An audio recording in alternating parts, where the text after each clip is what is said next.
Welcome back to HPP, the podcast that covers college basketball and the NBA draft inside and out. I am Rich Harris. Thank you for joining us again. Today, we have officially set a record for a full house. Are you ready for this list, listeners? We have the shot doctor, Ayad Booney. We have Jackson and Nagy, who we haven't given a nickname. Let's see. I can give you an analogy for him in terms of basketball analytics and analysis. He is the Yuki Tsunono of basketball analytics. Sununu. Wait, is it Sununa? I always get his last name screwed up. Texas is shaking his head. You know who Yuki is, the F1 driver. And we have Cam Real, who's never had a nickname other than Cam. And then we have Jake Kopsick, affectionately known as Cope, and other things. And we have the Bay Area Bomber, Drew Barton. And last but not least, we have Doc Llewellyn with us. So, gentlemen, we're going to start off with the NBA chat so Doc can get back to OnlyFans as soon as possible. So we'll start off with the NBA chat. How's OnlyFans going, Doc? Great. Pretty well. I'm making a lot of money doing it. All right. So the Sixers, Knicks, Chicago, none of them have a draft pick. By the way, first time in 73 years that the Sixers haven't had a draft pick. I haven't heard much of anything coming from any of those teams in terms of rumors. Does anyone else? Sixers. Right now, Sixers is stuck between the Harden signing, so that's the only thing. Knicks, definitely haven't heard anything from the Knicks. You know, Doc, I wanted to ask you one thing I keep on thinking of, and I haven't heard anything about this, but why not let Harden walk and sign Van Vliet? If you let Harden walk and sign Fred, you think they win the championship? They didn't win with him. Well, yeah, that's what I'm saying. I don't think it matters. I think it's pretty even, actually. I really do. I don't know. I think if we get into that topic about the Sixers, I think the best thing, if Harden was to walk, I think the next best thing is to try to trade it Embiid before the draft start. But right. If we get into that conversation, we could talk about it. Well, what I put this out in our group chat this week. I said, what about the sending Embiid to Portland and either taking some of their young guys or Dame and this year's number 3 pick and a couple of first rounders down the road. Yeah, the best trade would be trading Embiid to Portland for the 3rd pick, Simons, and Shaedon Sharpe. Well, and no more future draft picks? No, then you just trade Simons and Tobias Harris, move those two, and get somebody else, maybe like DeAndre Ayton or maybe a Cat. I don't want Ayton. Ayton's he's like Embiid. Yeah, but your team would be young, and because it depends. If you draft Scoot, you can't have Simons, Maxey, Shaedon Sharpe, so you got to get rid of Simons. So I'd rather play without a center than have Ayton. Seriously, I'd rather go like with somebody like Siakam or something like that. Or then what did you feel about Cat? Then go get Cat. No. I don't want any slugs on defense.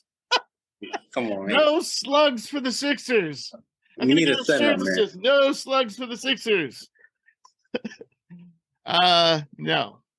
I want a mobile team. That's really why I liked what Nick Nurse was doing up there in Toronto. I thought he was on the cutting edge of how a team should be built.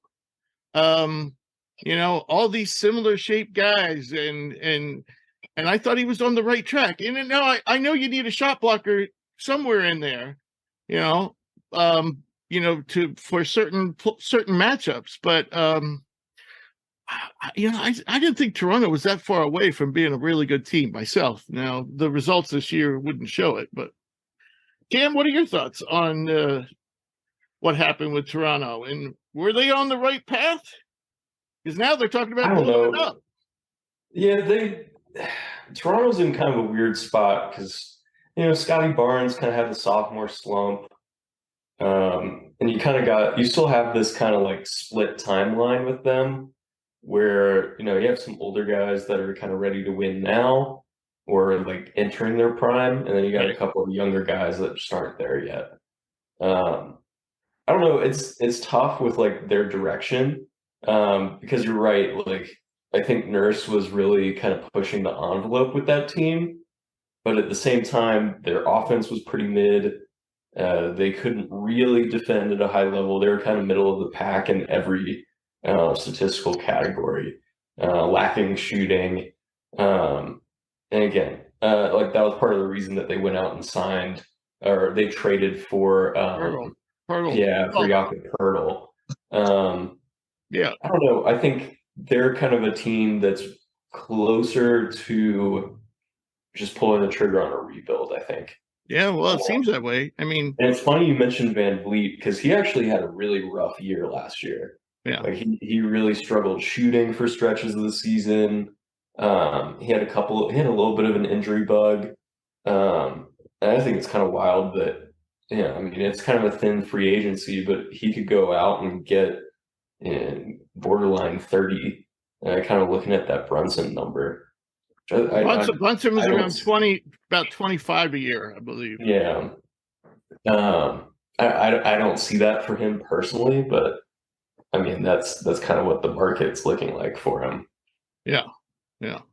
All right, so we'll move on to the Bradley Beal trade, which the Wizards sent CP3, Landry Shamet, and to Washington, and they're doing a bunch of pick swaps, but they're actually, interestingly, Washington is not getting a first-round pick outright. The only thing the Suns could do was throw a bunch of second-round picks at them and swap first-rounders. Well, most likely Washington's going to end up with their own first-rounders anyway, since they're in total rebuild mode. Excuse me. So, who wants to take a crack? Who likes this trade, or who has comments they want to say about the Beal trade? No one wants to talk about the Beal trade. I mean, I'll say this. I think like the Wizards should be like reviewed for just absolute malpractice. I mean, you gave a guy like, why does Bradley Beal get a no trade clause? You signed him to this 2 max. years ago, right? It's complete malpractice on how to run a franchise. I don't think at any given point in the NBA there are maybe 5 guys max who should have a no trade clause. Bradley Beal is not even close to that list. You could probably name 25 guys right now better than him. Right. Maybe push that list to 30 if you start looking at potential and upside given his age and everything. The Suns should get credit for getting a really good, they got the best player by far and gave up nothing. But at the same time, I wouldn't call CP3 nothing, but he's overpriced. He's an overpriced backup is what he is at this point.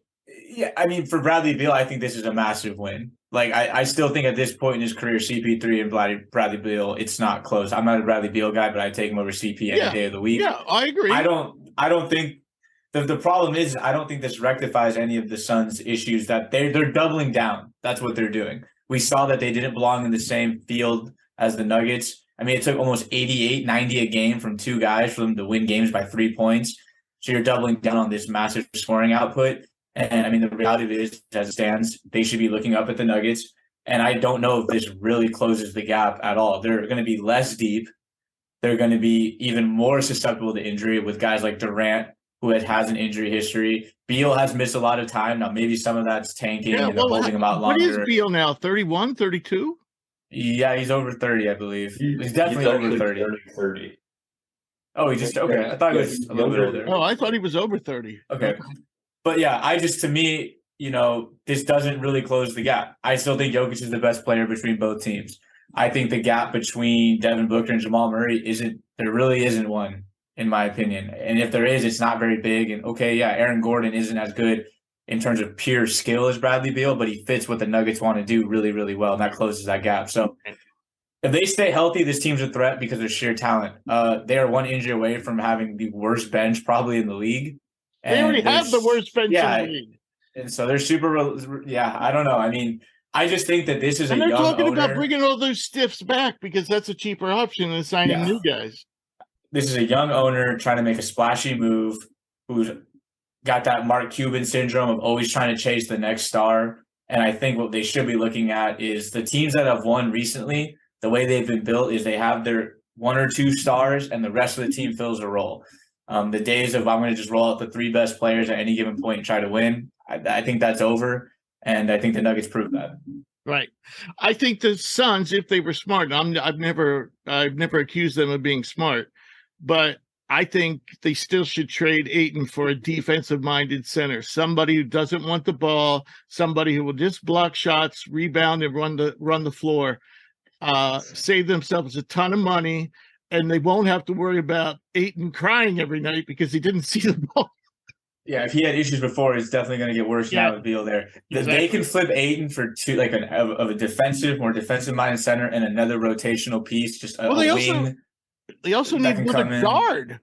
I mean, you ain't winning with campaign run the point. That's going to be their system. Well, no. I mean, Booker's now their point guard. I mean, that's what it is. I don't know if I love that though. Right, but that's the reality of it right now. That's the way it stands. The trade, I didn't like it. Washington did anything. I feel like they gave Bradley Beal. Well, they got rid of his salary. But you don't do that when you just pay. I mean, when you trade a guy like Bradley Beal, you don't dump him for salary. Like, you just wasted. You don't have a future with that. You dumped him for salary, or cool, but what did you get? You didn't get a pick, a first-round pick. You didn't get a nice young player. So I think when owners go wrong, and sometimes it sounds good, we just dump a salary. But who's signing to Washington? The last free agent y'all signed was Antoine Jameson and maybe Gilbert Arenas, if you want to go real far back. But free agents don't just come to Washington. So you need to get like a nice young talent in a trade. When you trade in Bradley Beal, you don't get nothing back. And Chris Paul is essentially nothing because you're about to buy him out. So you're not getting, you got nothing for him. That's why it was a horrible move by Washington. It made no sense. You can't just there's no such thing as dumping a salary for a guy like Bradley Beal. You know, you got to get something back. So usually, at least a promising player that maybe like a Kuminga or something like that. Maybe a guy who, a lottery pick, still really young, still might turn out to be something. At least if they would have come away something like that, it would have felt like they got something, but they got zero. See, that's the issue, though. That's the issue, though. Like, if you're one of those teams that's looking to move up, you're not trying to move one of your young guys for Brad Beal. His contract's too big. His injury history is a thing. He's 30 years old. I mean, really his production's not as good as you'd think. I mean, like, people have been comparing him to Ray Allen for years, and his shooting numbers are like middle of the road. Right. I'm curious to see. He's a scorer, not a shooter. Yeah. He's really an ISO scorer at this point in his career. I think early on he started out as a shooter, but he's kind of stepped back from that over time. Well, he was considered a pretty good defender back in the day too. Yeah, not anymore. Yeah. He's not really considered that either. I don't know. I'm curious though. I think if he can get back into that type of role and really excel as a shooter, I think it's a good fit, because that was a big problem for the Suns in the playoffs is, when teams were defending the KD, Booker, pick and roll, DHO, when you flipped it to the weak side, you had Landry Shamet shooting corner threes. And that can work for a game or two, but I feel way more comfortable with Beal being the guy in those spot up situations or attacking closeouts. So I don't know. I think on the court, it could be a really good look for the Suns, and they didn't give up a lot. And as far as the Wizards, it's like, okay, well, we got something for them. Like the second round picks, you got draft guys. That you can find some good players. Sometimes parlay them into a late first rounder. Yeah, exactly. So they have a new front office. So these aren't the guys that were dumb enough to give him no trade clause and all that. This is a new group in Washington. They're clearly ready to actually be bad, which is encouraging if you're a Wizards fan, if those people exist out there. Right. All right. So we'll move on to the last item before we move on to talk a little bit of college hoops. And one of the bigger stories coming out this week was John Morant received a 25-game suspension. Some people were surprised by that, but when Doc and I were talking about this about a month ago, I predicted 20 games. Apparently, the NFL, the NBA Players Association, is really steamed about this. They say it's too harsh. Any thoughts? I'll start with you, Doc, since we talked about it just a few weeks ago. What do you think about the 25-game suspension? Surprise? Too much? Too little? Yeah, I think the suspension was based off of you had to now it's based off you did it twice back to back, and I don't know that you really don't know the verbal conversation he had the first time where they probably said, okay, we're gonna let you off with a break with these 8 games or whatever they gave him, and to go to Florida and do the rehab. Right. You know, I think the verbal conversation that the NBA office gave him were, we're going to give you a big slap on the wrist, because at first it was a slap on the wrist. That 8 games, and did he even go to the wherever was in Florida? It looks like he didn't. So I think that 25 games is both events combined in one. So, hey, I think it's fine. You know, I think the 25 is based off of, we don't want you to win no in-season awards, because the new thing is you got to play 65 games to get a in-season award.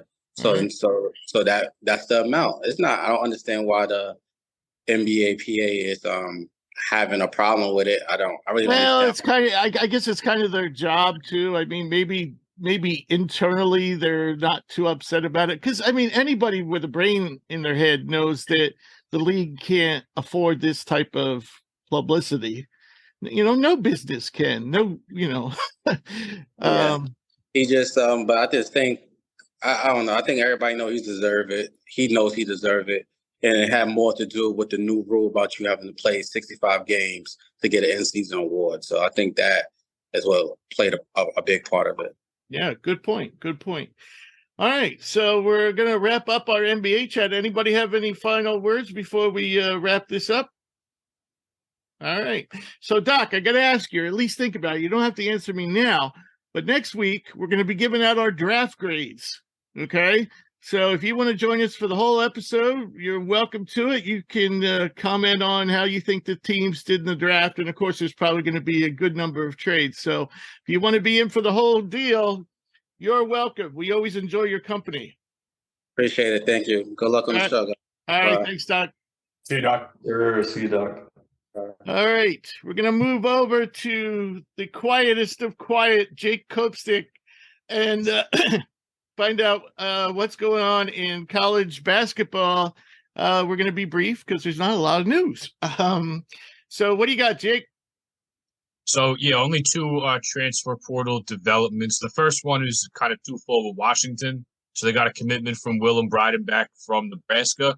And then Paul Mulcahy, who's been in the portal from Rutgers, 6'7" wing, can handle the ball a little bit, average a steal and a half per game, is going to be visiting Washington. So pretty interesting fit there with the zone. And what's sure to be a make or break year for Mike Hopkins. If they miss the tournament, they're not competitive, I think he's gone. Yep. And all those guys are going to have to find a new place. So they brought in Sabra Wheeler, Moses Wood from Portland. Bad year this year, and he's gone. But Paul Mulcahy, only 1 year left, being a grad transfer. Right. Andrew Lawson going to be leaving Memphis, averaged a career best 5 points a game. Played a lot more than he had the year before, transferred from Oregon previously. He moves on really late in the process to be doing so. I saw Arkansas threw their name in again, which at this point I just think is a bit like I don't think they're actually in on these guys. I think people on the list just throw Arkansas in there because they're in on everybody. But he's leaving Memphis. They brought in Nick Jourdain from Temple. They brought in Jonathan Pierre, who me and Rich interviewed. So they're bringing in even the guys they've lost. They're still bringing guys in for sure, and they might be getting DeAndre Williams back for another year if you can believe that. But and Rich, I'm going to do my best. You might be the only one on here that knows who Jim Gardner is. He did was it 6 ABC, CBS 3 News in Philly. He just retired last year. You know, I now get New York news. I got Philly news when I was a kid. So where I live now, I only get New York. So no, I don't. The name is familiar, but yeah. Pretty sure it was CBS 3. It's bad of me. I should know that. But he would always lead, and then he would say, but the big story tonight, and the big story tonight is that Bob Huggins has resigned as the head coach of West Virginia. He was arrested for a DUI in which he blew a .21 which is over twice the legal limit in the state of Pennsylvania, which is 0.08. What was he doing in PA? I don't know. And apparently they asked him. Apparently drinking. Yeah. He doesn't even know what he was doing there. But apparently they asked him where he was, and he couldn't tell him, and he thought he was in Columbus, Ohio. Like this was bad. They found beer cans like under the floorboards in the passenger seat. They found a cooler with empty containers in the trunk. Like it was bad. He had a shredded tire on his front driver's side, and as the cops were like telling him how to move it off the road, they noticed he was intoxicated. And this, of course, is compounded by what he did last month when he hopped on a Cincinnati radio station and said some derogatives about Xavier fans. So he was already on thin ice. This happens. So he has since resigned. Not sure at all who the head coach is going to be. This is an awful time, like, to have a hire at a big school. And it sounds like West Virginia isn't interested in an interim. They want a guy who's going to be the long-term solution, like, now. So your options are kind of limited. I don't believe they've reached out to Joe Mazzulla regarding, like, being the coach. I was wondering they have at least reached out to him about players and stuff like that, which seems like he's urging them to keep the team together. And speaking of that team that brought in Raekwon Battle, that brought in Kirk Risa, that brought in Jesse Edwards, they have 30 days to find a new spot. But they could stay. They could stay. Yeah, exactly. They could stay, but the NCAA said that they have 30 days to find a new spot. So, right. Awful situation for these guys. Guy I feel the worst for is Jose Perez, who will be going on his 5th school. He did 2 years at Gardner-Webb. He goes to Marquette. Steve Wojciechowski gets fired. So he goes to Manhattan. Has a really good year there. Was the preseason MAC Player of the Year going into last season. His head coach, Steve Masiello, gets fired 2 weeks before the season starts. So he transfers to West Virginia. They did not give him a waiver. So he spent the entire year there at West Virginia and did not play in any games. And now he's going to be going on to his 5th school. I hope they give him a waiver to play immediately because he's gotten the coldest of shoulders here. But I feel bad for those guys, but specifically Jose Perez will be going on his 5th school he hasn't played in a while. Right. Given the situation. I mean, I don't think it takes much of an imagination to think that Bob Huggins was a drinker. There are certain coaches you could just tell they're drinkers. And Huggins has this underlying anger that goes along with being a drinker, you know. I'm sure Frank Martin's a drinker. But this wasn't his first DUI either. He got one while he was at Cincinnati in 2004. I did not know that. 2000s. Beside all that, and what he did was, he could have killed somebody, including himself. Right. So that's really immature, horrible judgment, and if he goes to jail for a while, that would be fair dues. On the other side, I'm going to miss him because he is a no-nonsense guy, not a bullshitter, not a con man, like, I don't know, some coaches in Kentucky. But I always liked Bob Huggins. But I will say, Rich, to go off of that, it's not excusable at all. No. And I mean, he was on thin ice, and for him not to have the awareness is actually kind of surprising for a guy that, like, he was on. Like, how did you not know this is the worst timing?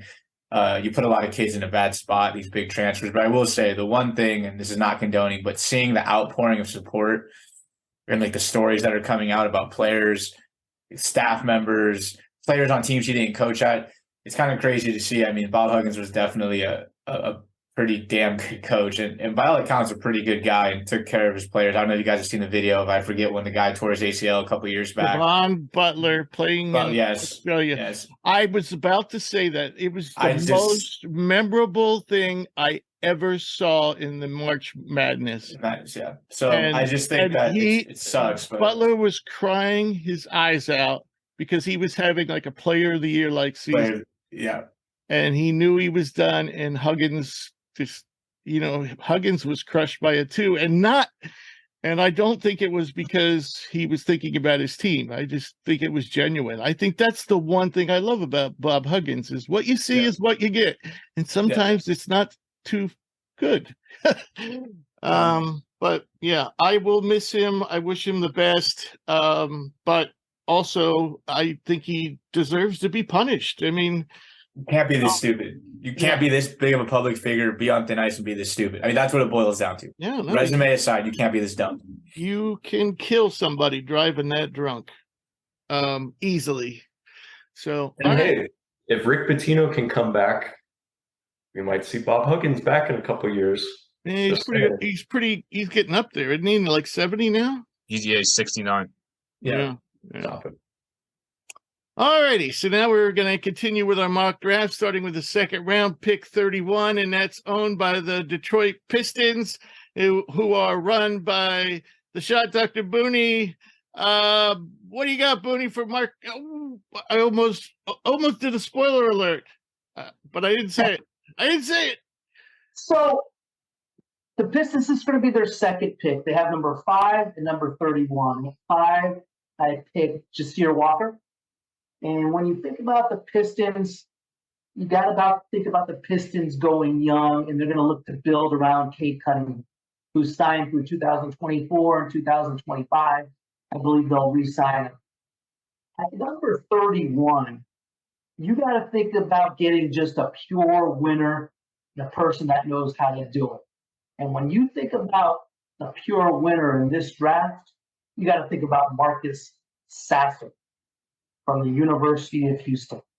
His combined record at Houston was 116 and 22, 94 games over 500. He was the AAC Player of the Year.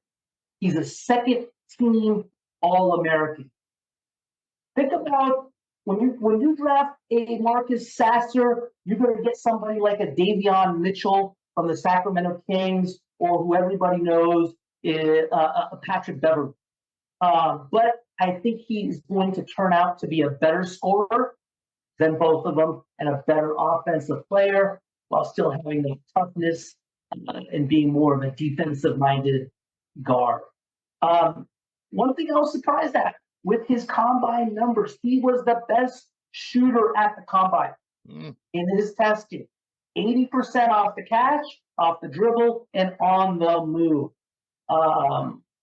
which he definitely, showed that he could do at Houston.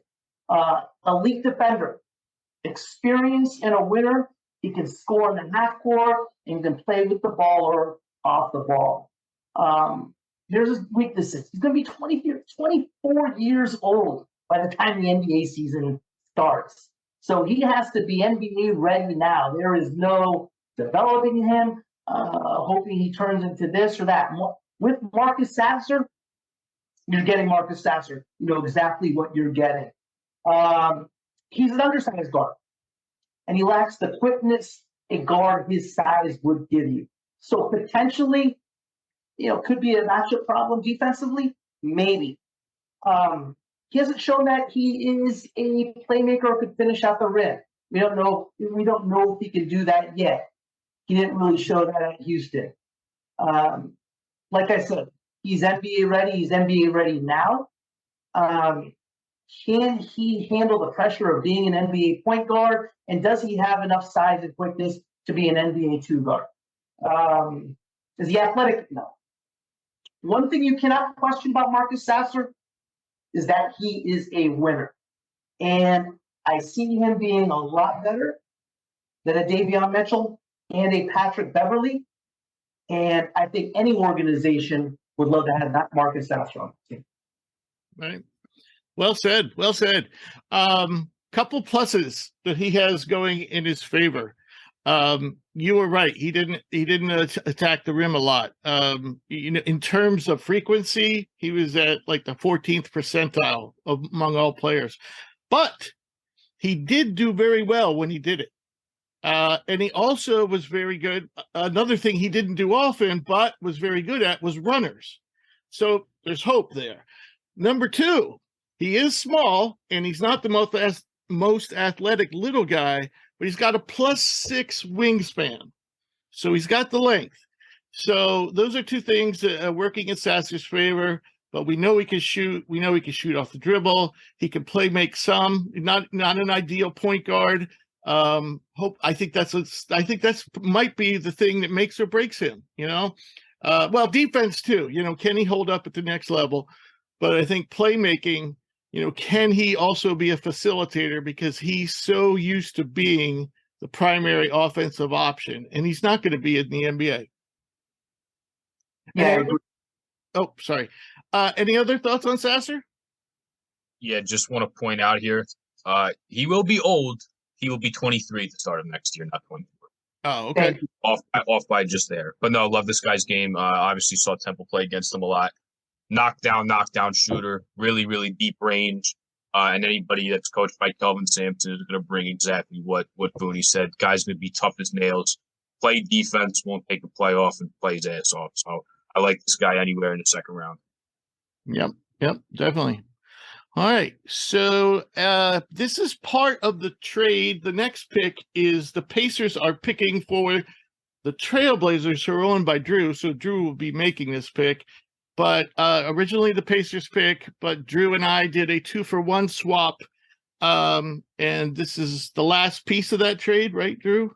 I believe so, yeah. Right. So we got basically Pacers on the clock for the Trailblazers. You got the floor, Drew. Yeah, so with this pick, I took Colby Jones out of Xavier. The more I watch this guy's game, going back, doing this kind of evaluation, the more I like this kid, the more I think this is a pretty safe pick. And I think this guy's going to have a pretty solid and long NBA career. Right off the bat, you got a 6'6" wing. He's pretty much 200 pounds. I think he weighed in at 199 at the combine. 6'8" wingspan, so not overly long and not super vertical with only a 35-inch vertical. But when you look at his strengths right away, there's really solid upside as a 3-and-D type of wing with some serious playmaking potential. He averaged a very strong 4.5 assists per game. I think he has a really good feel for the game, especially in pick and roll situations, which is what NBA is bread and buttered. He plays with his head up when the ball's in his hands. I think he's a good passer on the break. He looks for dump off passes to bigs, and he can find open corner shooters when he's driving, when he's coming off dribble handoff situations. He always has his head up. He's looking to make the right read. He does have a really good array of floaters and runners. He was a solid 62% finisher at the rim, and I think he's got a really good right hand in particular. I saw him hit a bunch of scoop shots, floaters, kind of bankers. If he's getting to his right, he's got a pretty good shot at that in-between and at the rim to finish. I think he's a good on-ball defender too. He's not a supreme athlete, but I think he does have the agility and lateral quickness to guard along the perimeter. He was at 1.5 steals in each college season that he had, more or less. And he was comparable in his agility testing to guys like Anthony Black and Amari Bailey, who are guys that we think of more as the defensive prospects. And he was 4th overall in the shuttle. So he's not going to blow you away with this vertical, meet people at the rim type of play, but he is going to move his feet well, stay in front of guys, force the ball the direction he wants to go. And since he has experience in college, he's a smart defender. This is a guy who gets locked in off the ball. I think he can guard a lot, cross the 1 through 3, depending on the positional matchup. He doesn't get caught ball watching. I think this is an advantage for older guys, is they're just more used to existing in that defensive system where a lot of times it's kind of pull and take. You have to rotate. You have to know when to be dialed in on your man, when you can sag a little bit. I think Colby does a really good job of that. He's active with his hands. He's tipping passes. He's getting steals. Like I said, 1.5 every year in college. So this is a guy that's going to punish teams who try to make lazy passes. He has the athleticism, the length to still punish teams if they try to get too cute with the ball. He'll still make the right read. As a catch and shoot, his 3-ball was pretty successful. He was at 42% on 3 balls that were in catch and shoot situations, which I think bodes well for his ability to survive off the ball. He's still a threat to knock down threes. He was 38% from 3 on 3 attempts a game this year. So he's not a knockdown shooter, but you have to respect the jump shot. When I think about weaknesses, his in-between game leaves a lot to be desired. He was only 27% on pull-up jumpers. A lot of his offense was either getting to the rim or hitting from 3. He can really rely on floaters a little too much sometimes, which I think in the NBA, being crafty is a great thing every once in a while. But in the NBA, where athleticism helps bridge the gap for a lot of people, he tries to play off 2 feet too much sometimes and get people with up and unders, floaters, runners, hitch fakes. And it's great to see from a fundamental standpoint. but the lack of athleticism is going to kind of, I think, bridge the gap between him and guys who are just going to overwhelm him with length. He's not a vertical athlete, like I said, doesn't pop off the screen. He's trying to out pivot people in the paint. And again, I just worry that at the NBA level, when you're dealing with guys who have these huge wingspans and length, that's going to be tough. The shooting mechanics aren't bad, but there is a slight hitch there. I don't think he elevates great on his shot. And again, when you have long defenders in your face, you've got to maximize every movement and every inch you can, especially for a guy with only a 35-inch vertical. And lastly, he will gamble on defense. It's not super bad, but at the college level, he had success doing it. And at the NBA level, because he's not a supreme athlete, sometimes that gambling and that risk, he might get burned a few times trying to maybe reach for a pass that's not there or try to make a play on a really good ball handler. Overall, the player that I kind of think of is kind of Chris Duarte from a couple of years back in terms of the impact I could see him coming in and having. I don't think this is a guy who's going to be a 20-point per game scorer. I don't think he's going to be a big playmaker, but he does a lot of little things well, and he does everything at a pretty good clip. He can shoot well enough. He defends well enough. He is a good playmaker, and he knows how to play in the pick and roll, which is the NBA. Like, that is what NBA teams like to do. So I think he has a plug-and-play set. And I think for teams that need wings that they know they can put out there, that they can hold their own and can contribute off the bat, I really like Colby Jones. I think out of all these guys that we looked at in the second round, this might be the guy that I believe is most likely going to be able to carve out a starting role quickly and have a starting role in the NBA as just a really solid option for a long period of time. I know Jake, Rich, you guys have probably seen him a lot in the Big East. I really like this kid's game. And I too talked about him a lot over the winter. Do everything guy. He reminds me of a Villanova-like player. Of course, he's a Big East player, so not too far away. But I guess the one thing is, he's a good athlete, but not great. Good shooter, but not great. He's probably at his best doing two things: attacking the rim and specifically running that pick and roll. It's tough to evaluate these do everything guys, because you're not exactly sure where they're gonna, especially when their athleticism is on the average side, I've always liked Kobe. Thought he was a heady player, smart player, hard worker. He'll stick around. I really believe this kid will stick around. Yeah. Any other comments on Kobe? Yeah, I agree with everything here. I like his game as well. What was interesting about that Xavier team was it was a really short rotation, but in terms of guards, there wasn't really any in between forwards. You had Nunji, you had Jerome Hunter and Fremantle, and then when Fremantle got hurt, they had Cesar Edwards, a young guy, come in. But as far as guards went, you had Adam Kunkel and Sule Boom that are 6'3" and 6'4".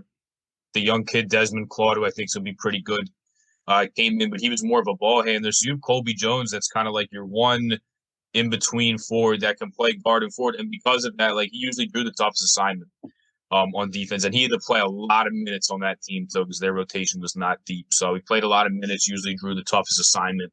I just really, really tough kid and pretty solid on both ends. I agree. And he was quietly the best player. Again, because he doesn't do anything, one thing particularly spectacular, he was quietly their best player. But definitely everybody who watched the Big East knew that he was really the man. Though Boom, was their top scorer. All right. So good job. So now we move on to pick 33, and I am picking for the Spurs. Of course, I used the first pick on Victor Wembanyama. And so, I looked over the Spurs roster. They have another pick later on in the draft. And so I looked over the roster and I was like, you know what? They have a lot of wings and shooting guard types. They have a fair number of bigs. But the one thing, they've drafted a lot of these guys calling them point guards like Blake Wesley, but Blake Wesley's not a point guard. He might be a point guard someday, but he's not now. And he wasn't at Notre Dame. So I thought, well, you know what this team needs is a playmaker. And I also thought that the guy I selected was a Spurs type of player, and that's Andre Jackson of UConn. Andre statistically is not going to blow you away, but he's 6'6" with a 6'10" wingspan. but he's an excellent athlete.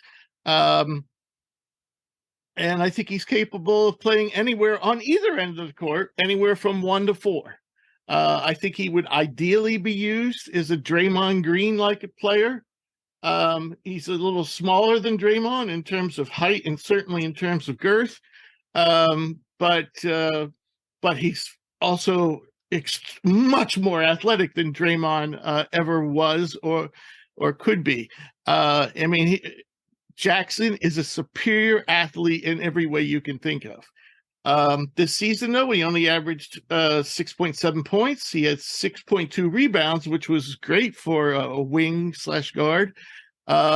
He averaged 4.7 assists, which was 5th in the Big East, and he had an assist turnover ratio of 2.4, which was the 4th best in the Big East, and a plus minus of 7.9, which was the 8th best in the Big East. His shooting splits, 43% from the floor, 28 from deep, 65 from the line are not good. But his real value at this stage of his career is as a playmaker and defender. And he's able to do that with, as I said, elite athleticism. He's an in-your-face defender.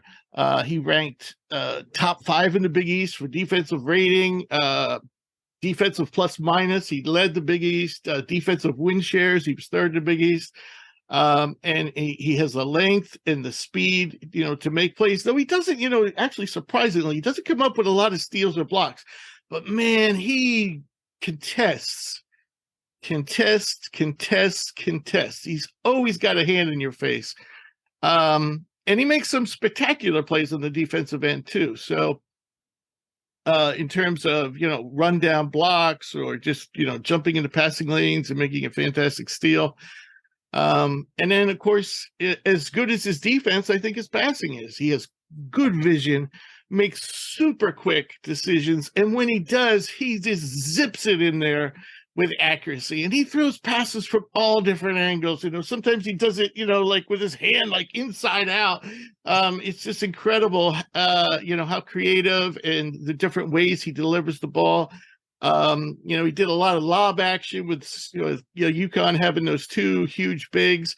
And for points, so as much as his analytics kind of stunk when you just looked at his scoring types of numbers, but for points and assists per possession, he was at the 99th percentile. So one of the best players in the country, and that's only averaging 7 points. And as a pick and roll handler, including passes, he was at the 81st percentile. So he's very good at the rim. He made 67% of his shots at the rim. That's top notch, 84th percentile. Very good in transition, thanks to that athleticism. And again, 99th percentile for assists per points and assists per possession in transition. And as I said, due to his athleticism, due to his hustle, due to his skill, he always he's one of those players that he's kind of worth tuning in for, because there's going to be a couple plays that just make you go, wow. Now, on the downside, not much of an offensive player beside the passing. He's jump shooter, not a good jump shooter, has a funky jump shot. This season as an overall jump shooter, 35th percentile, though he was very good off the dribble, but that was kind of a small sample, but that surprised me. He was really 86th percentile off the dribble, but he's definitely not somebody you want to, 5-3 or 5-4-3-2-1 and have the ball in his hands for the last shot. Shot tends to be flat. It's push-like. But he does, when he gets off the dribble and when he gets in a rhythm, it looks a little more natural, looks a little more fluid, and he gets a little more loft on the ball. One thing that surprised me is he struggles to get all the way to the rim in the half court, and he settles for a lot of crazy runners. And I think that is something he has to work on, because with his speed, with his length, and I think in the NBA, the lane's not going to be nearly as crowded. So I think that will improve for him, especially with his athleticism. As I said, scoring in general is not a strength. He's a pass-first player, only took 6 shots per game this season, only took 2 free throws per game this season. And, you know, he had a pretty high turnover rate. You know, somebody had the ball a lot in his hands. But I will say, you know, he does make some, you know, he's always trying to thread the needle. And so a lot of times you get those wow passes, and a lot of times you get a turnover. So I think he's probably going to have to be a little more, you know, have a little more ball security at the next level. Obviously, you know, he could be a star if he could fix that shot.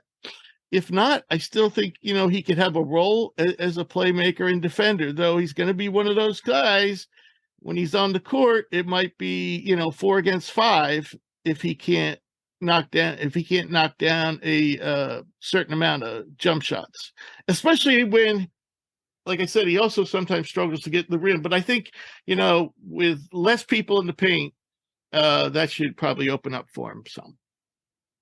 Any thoughts on Andre Jackson? I know we have at least 1 or 2 big fans here. I love Andre Jackson's game.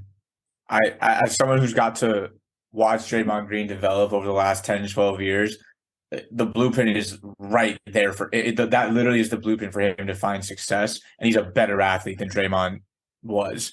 So I love his game.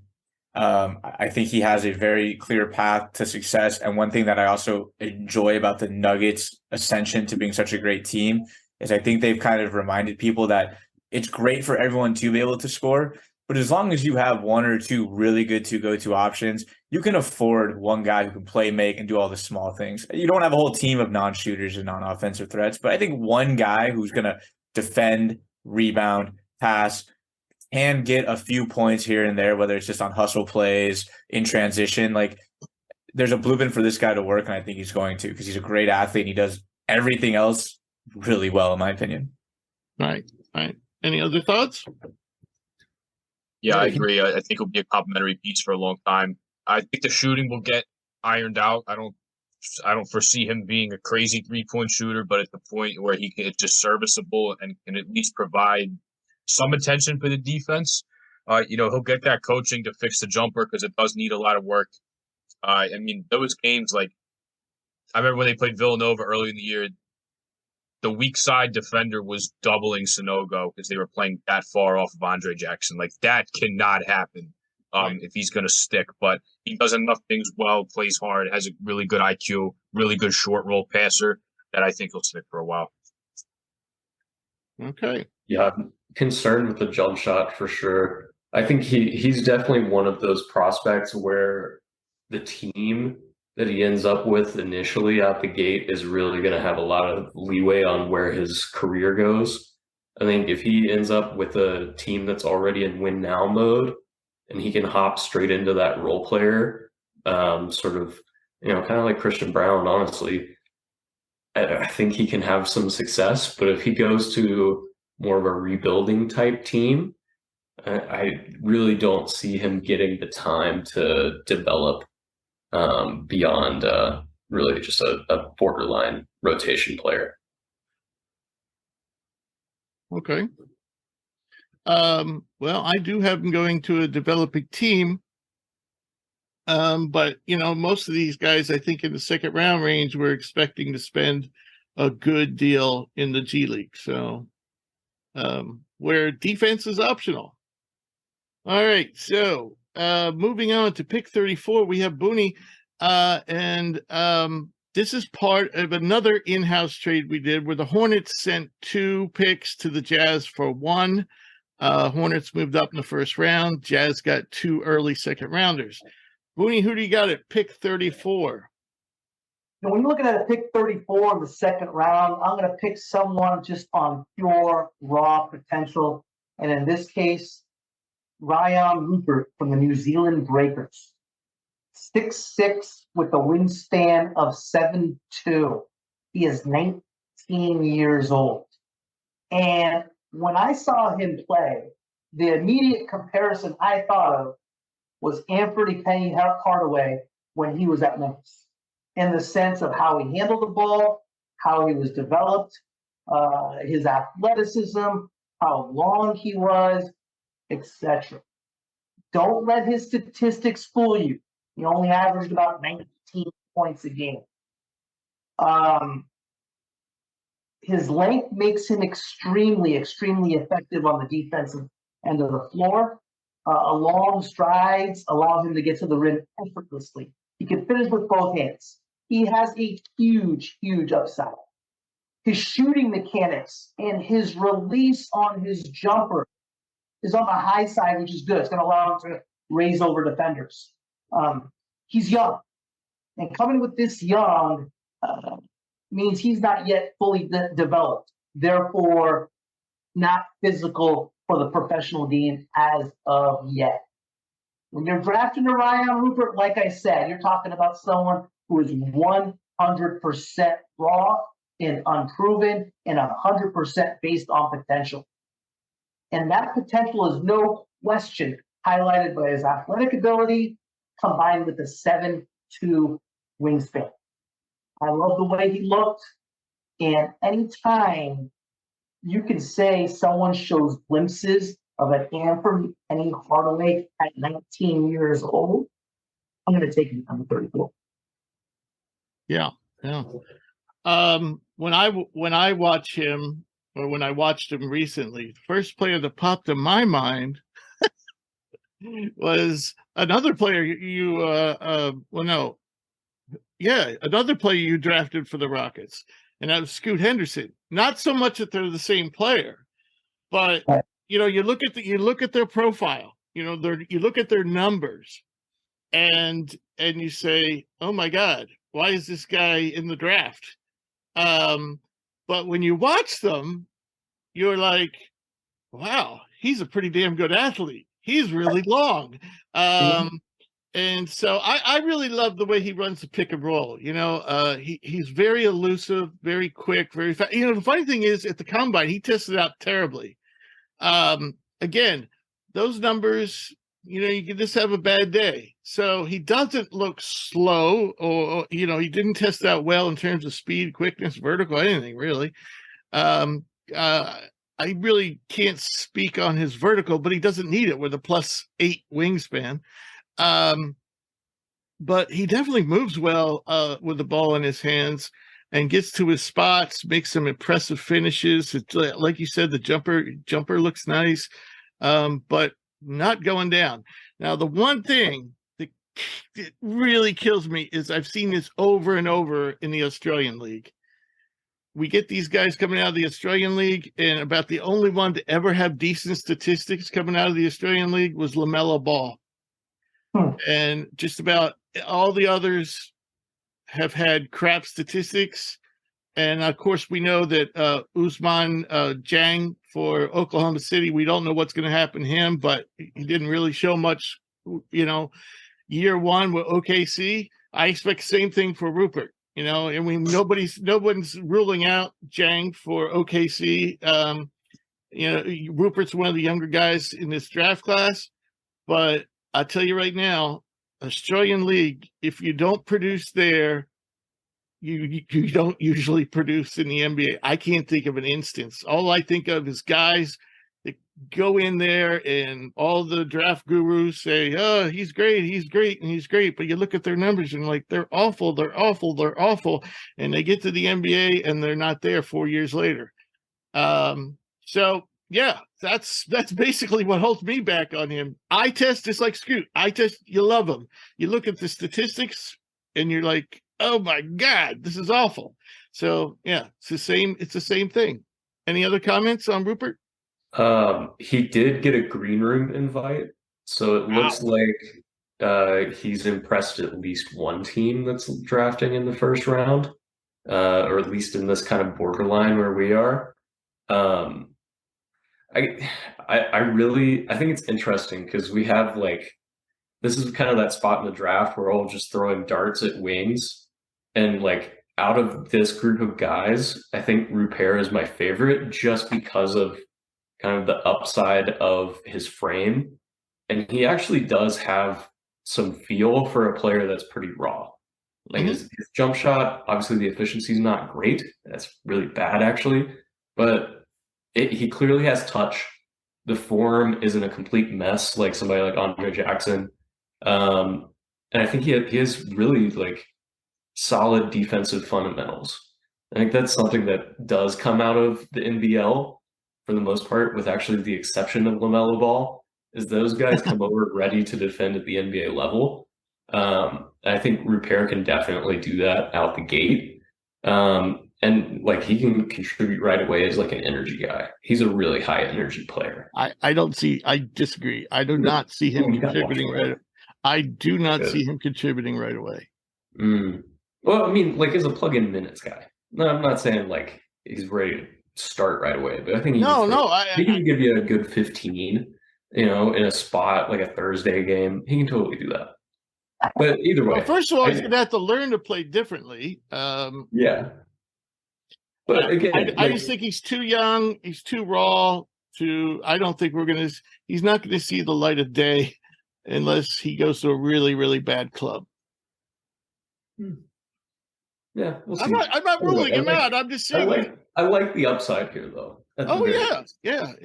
I just never know what to do with these guys where the eye test, you're like, when the shot looks nice, but they don't go down and they have a nice handle and they get to the rim, but the ball doesn't go down. I just never know what to make of that. But we have a lot of these guys in this class. And another theme you're going to hear throughout the second round is, shot looks good, doesn't go down. You're going to hear that over and over. Or you're going to hear can't shoot but can play good defense. There's not a lot of good shooters in this draft. I'm telling you. And Grady Dick and Jordan Hawkins are just hearing cha-ching, cha-ching, cha-ching, because that's going to drive their value up. They might go 5 spots higher because there aren't shooters in this draft. Or the shooters that they have are, there's people like, I don't know, Sir Jabari Rice, who, people are not even sure if he's draftable. He's more looking like a two-way guy. So, yeah. All right. So I have the Celtics only pick 35. And, I wanted somebody, for immediate help for a contending team. But that's another thing about this second round.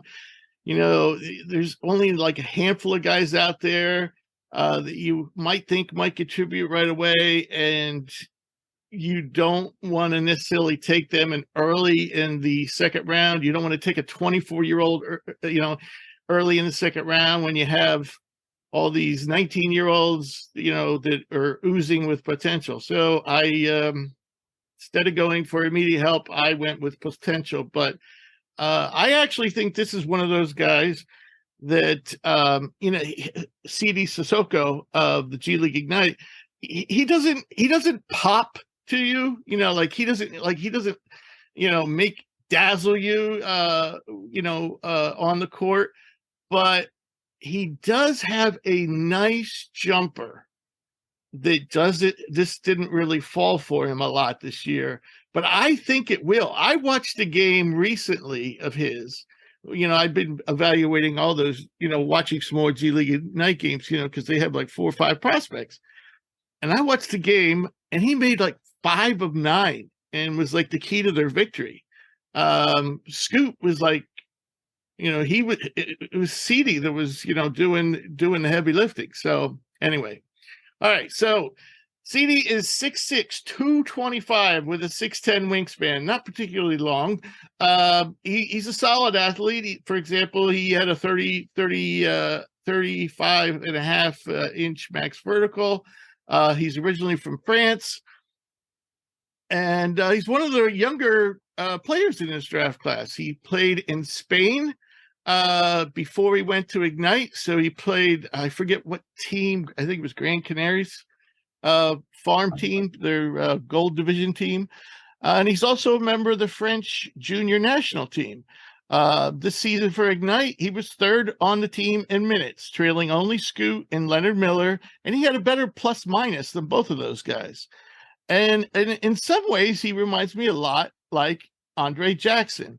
They're not built. I mean, Jackson is kind of lean, like a gazelle, and CD is kind of like, kind of like a muscle man. But ultimately their games have similarities in terms of what they do best, and that's play make and passing.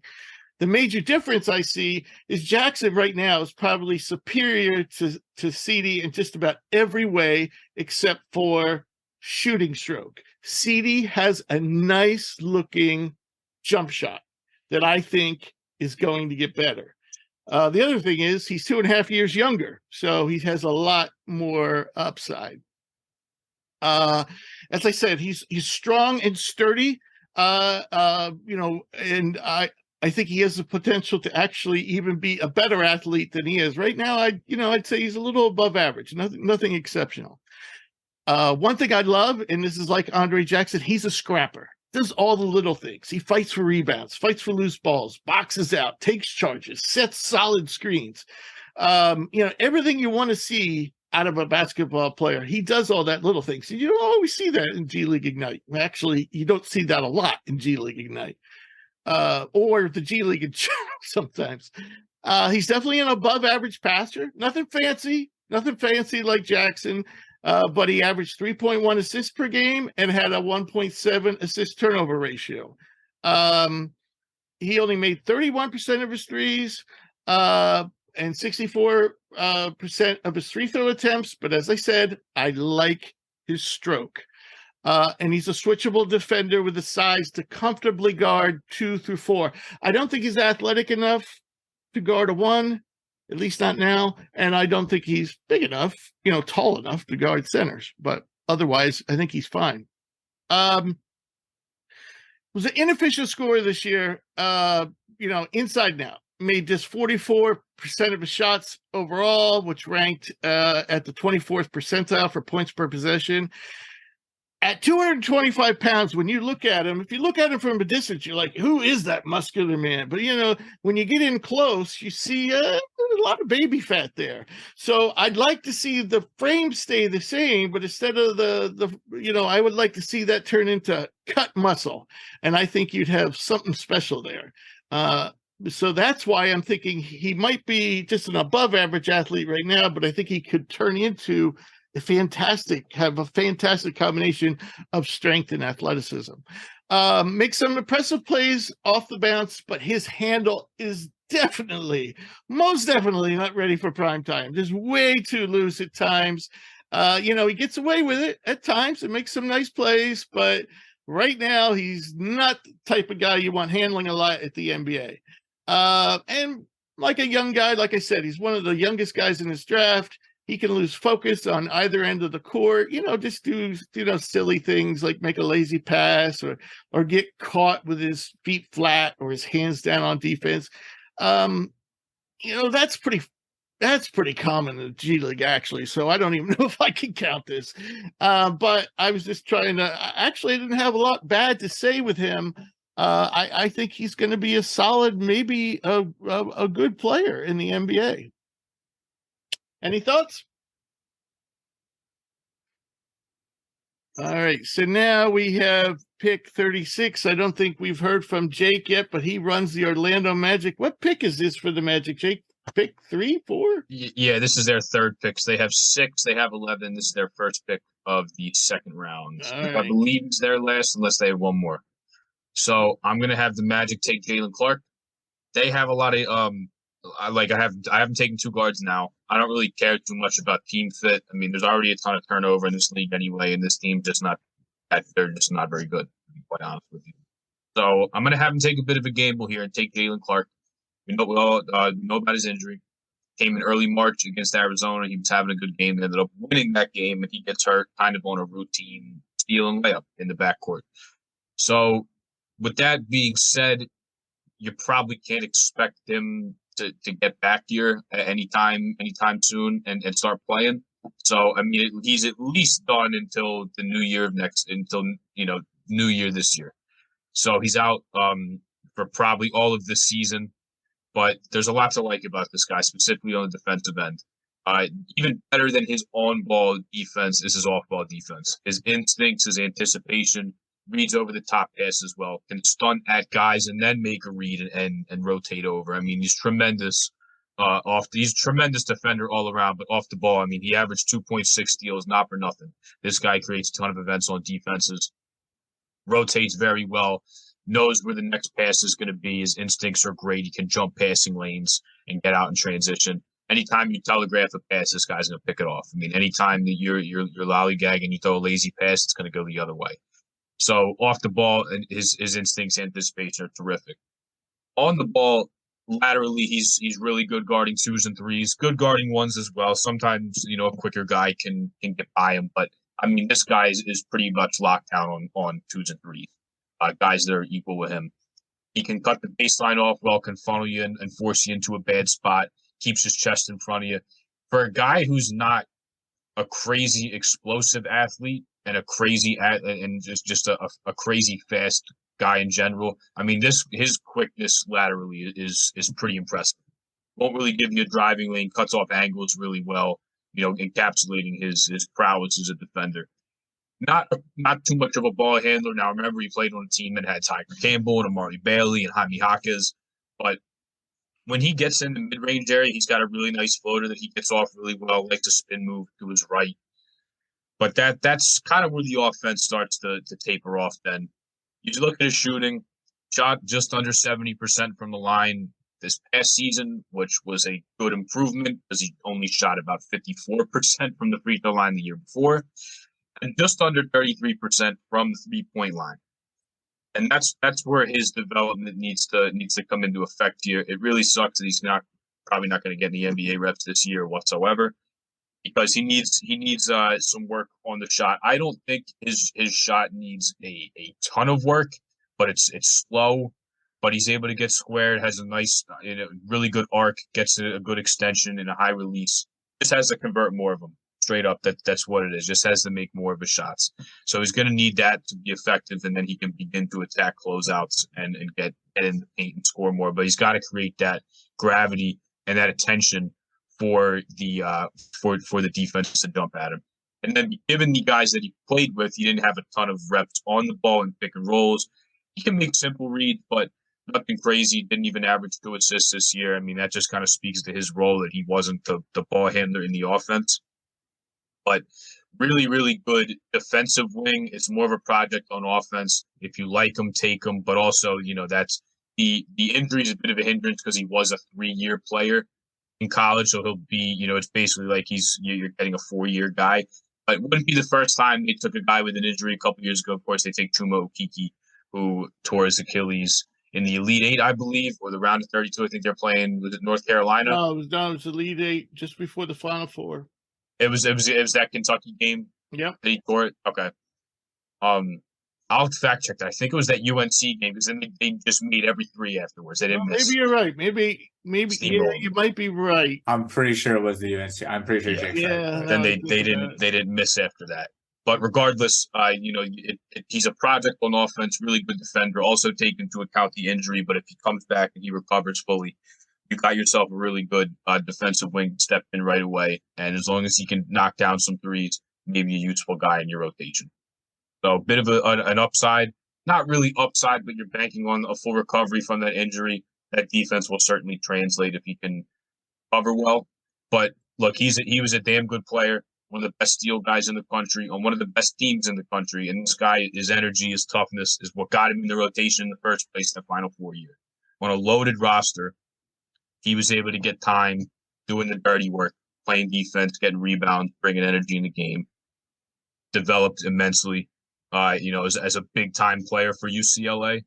So, if he can recover well, you definitely have something here. There's certainly concerns, but I know this guy will play defense and bring some toughness. To start the season, he was red hot from 3. Mm-hmm. I can remember Drew and I were doing the stock rising, and we already liked his defense, and he was shooting something incredible, like 50-some% or something to start the season. Of course, most teams like UCLA start the season by playing a bunch of easy games, but still, I think if he doesn't get hurt, a good chance he would have gone in the first round. Good chance UCLA would have maybe been, in the Final Four. So they would have been, if he was healthy, UCLA would have been probably I would have picked them over UConn to win the national championship. So, any other 100%. comments on Mr. Clark? Did I cut somebody off?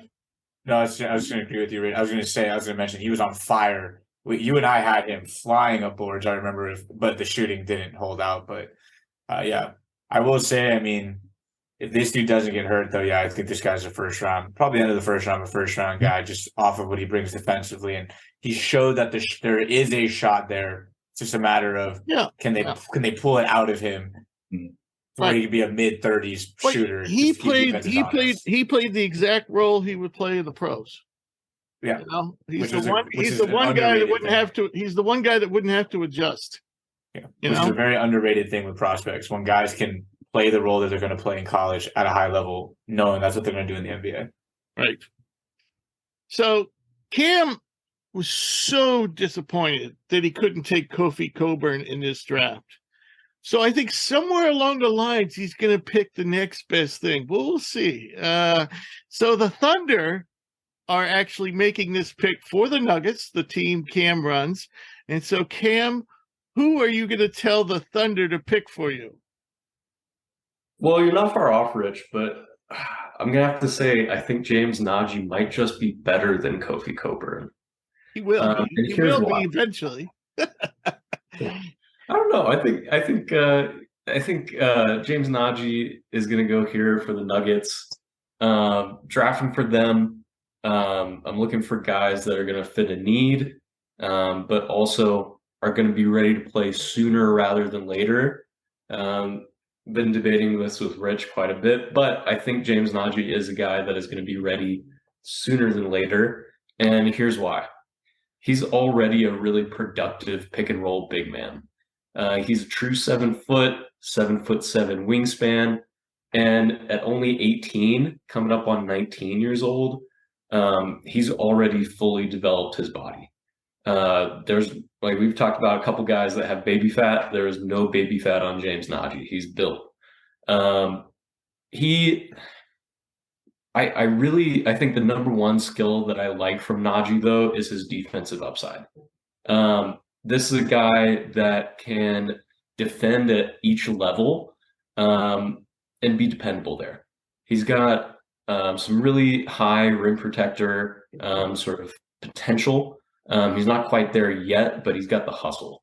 The thing that I love from his rim protection is that he's one of the few guys I've seen that can get back in rotation from the short corner all the way to the other side of the rim for a block shot. So that means he's covering multiple spaces with his length and quickness. And I really, really like that as a defensive option. Offensively, he's not really an upside type of pick. He's the type of center that's going to be a rim runner. He's a lob catcher. He's pretty efficient in that play type. He is he's not overly developed in terms of post play and interior moves. He doesn't have a lot other than really like a power dribble, throw a shoulder into somebody, maybe throw a little up and under, but he's going to try and dunk just about everything in there, right? So if you body the shoulder and you try to rise up with him, he's going to dunk it over top. He's also a really, really strong, active rebounder. He ignores box outs. He clears guys. He can go up over the top of a box out, and I really like that activity. And honestly, I think Nagy, in a draft where there's not a lot of big man prospects, it's kind of funny. I mean, it's really Wemby and then a few sort of project guys. Nagy has probably the best size out of those guys. He's young, and he's already shown playing in the Spanish league that he can be efficient as a rim runner, defender, rebounder. That's all I'm asking for from him. And if he's already producing that at a high enough level, I'm cool taking him at 37. Some of the downsides, I don't see him ever really developing into a jump shooter. His free throw efficiency isn't awful. So maybe he could get out to that, 12-foot range someday. Not that you really need that at an NBA style offense. The one thing I worry about is outside of his defense and the rim running, the pick and roll play, is there one more NBA level skill that we're going to see from him? Is that that can be short roll passing, a little bit of a mid range shot, some post scoring. I don't see any of that from him right now, but I think he's going to need to pick up at least one of those sort of areas in his game in order to really blow past any sort of just sort of a spot role player, big man backup sort of role. If he can, he's got the frame, he's got a good feel for the game. I can see him moving up on really like our hindsight boards, depending on hindsight draft board. Yeah, people do it all the time, Rich. We do it. Go back and check it out, see what guys are doing. But yeah, I like Najee. I think he's a good value pick. Top of the second round, mid second round.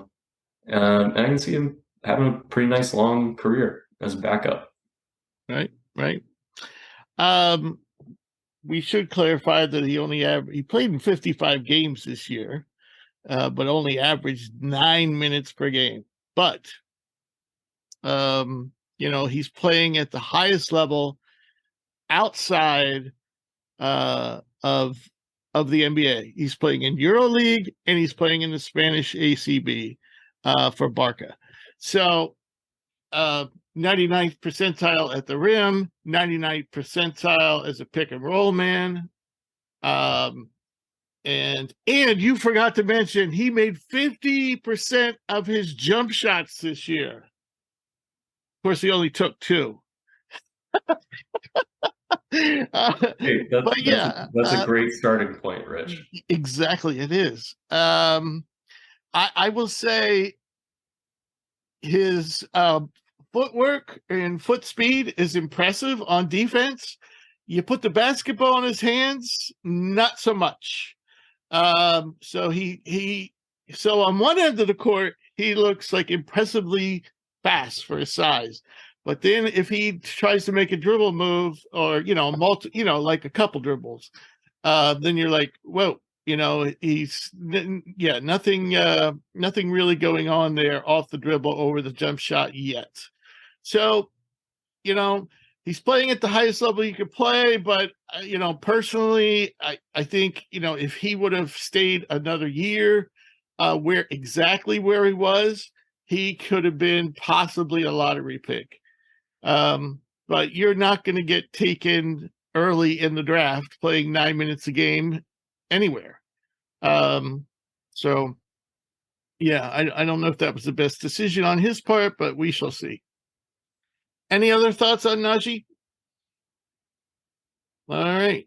So next up, we got Cameron is up again. Cam, pick 38 for the Sacramento Kings. This is a Kings second pick, correct? Yeah, it's their second pick, Rich. Right. Yeah. So, it's still the Kings. I think they're even though they've had a good comeback, this past season, they're still not known for the smartest draft day moves. And I know their owner, Vivek Randivov, is going to be looking for some sort of a risky pick or a reach. And so with 38, I'm going to go with Imani Bates out of Eastern Michigan. Bates, obviously, used to be an extremely highly touted recruit, especially coming out of high school. This was a guy that was sort of heralded as, next up at one point. 6'9". He's got a skinny build, but he's pretty long. He's a scorer. That's really who he is. That's what he's wired to do. I really, you have to start off with the fact that he was a reclass player, came to Memphis, and had sort of a struggle of a year. If I'm guessing, I would assume that he came in a little bit raw, right? As most 18-year-olds do coming into college. And so he had sort of an up and down year at Memphis, didn't get a ton of playing time. Got hurt. And then off the court, he got hurt periodically. But off the court, he had some other issues involving a gun and some legal disputes that was going after on with that. Memphis. I'm sorry to interrupt, but that was after Memphis. That was that. Yeah. I was in between when he had that was once he had Memphis, entered the committed to portal. Eastern Michigan, which was very close to his old neighborhood. Yeah. With hanging out with his cousins and his high school buddies and exactly. So some question marks in terms of personality, just off the court behaviors, and even in locker room, whether or not he was a good guy in the locker room, right? Can he take his licks and stick with a team? Goes to Eastern Michigan, sort of a wild transfer. Definitely a big step down in terms of school and level of play. And he had a pretty successful year. There were some big moments, but no real winning at Eastern Michigan. He had some hot games, some really low games. And that's just kind of the player that you're looking at here. Can this guy put it together? He's really a jump shooter at the NBA level. It's a lot of isolation at Eastern Michigan, but I do like the variety in his scoring. He's one of those guys that really scores off of progressions, right? He's going to start off with a hard drive right. He'll use the ball handling to sort of lull guys to sleep, threaten the drive, pull back into a jump shot. Then once they really start to smother him, he can run off of picks. He's a really good backdoor cutter. Has a good feel for that offensive side of the game. I have a little bit of a worry about his defense. I was watching him in some of the combine games, watching him at Eastern Michigan. He looks disinterested a lot of times, to say the least. I worry about also his sort of lateral quickness. He's not, even though you hear he's a wing sort of shooting guard type at 6'9", you think, oh, he must be really athletic, really quick. He's not that. He's really a shifty player. He's really a finesse player. I worry about that sort of, what is the high point for him? To me, he's sort of a heat check off the bench, sort of like a Bones Highland type player. And if that's what a team's looking for, we're throwing a flyer on him in the second round. The shooting numbers up and down, kind of middle of the road, really. But he was also taking an absolutely silly volume of threes, and a lot of them were extremely high difficulty. Step backs, fadeaways. He was shooting 7.7 attempts per game from three. He's a shot maker, and even in that volume, he shot about 33%. The efficiency is not great, but with that sort of level of difficulty, you got to think that as a role player, as a spot scorer, those numbers can go up because the form looks really nice. Struggles at the rim. Only 40% from the field. Doesn't have that blow by speed. His frame's a little bit skinnier, so he can't really go through guys. He's got to kind of use his length to roll it in. A lot of finger rolls, a lot of floaters, and then he'll finish the sort of off transition dunk every once in a while. He really is a flyer guy. There's things that I like, things that I'm concerned about, but at one point he was the highest touted guy for a reason. He can really score the ball when he gets hot. You can look at, you can go back to, I believe it was the Toledo game. He had 29 straight points without a miss. That's impressive. You watch the game, it's impressive. The eye test on him is nuts. Second round, if you're looking for a guy with some upside, definitely worth a look at Imani Bates. Yeah.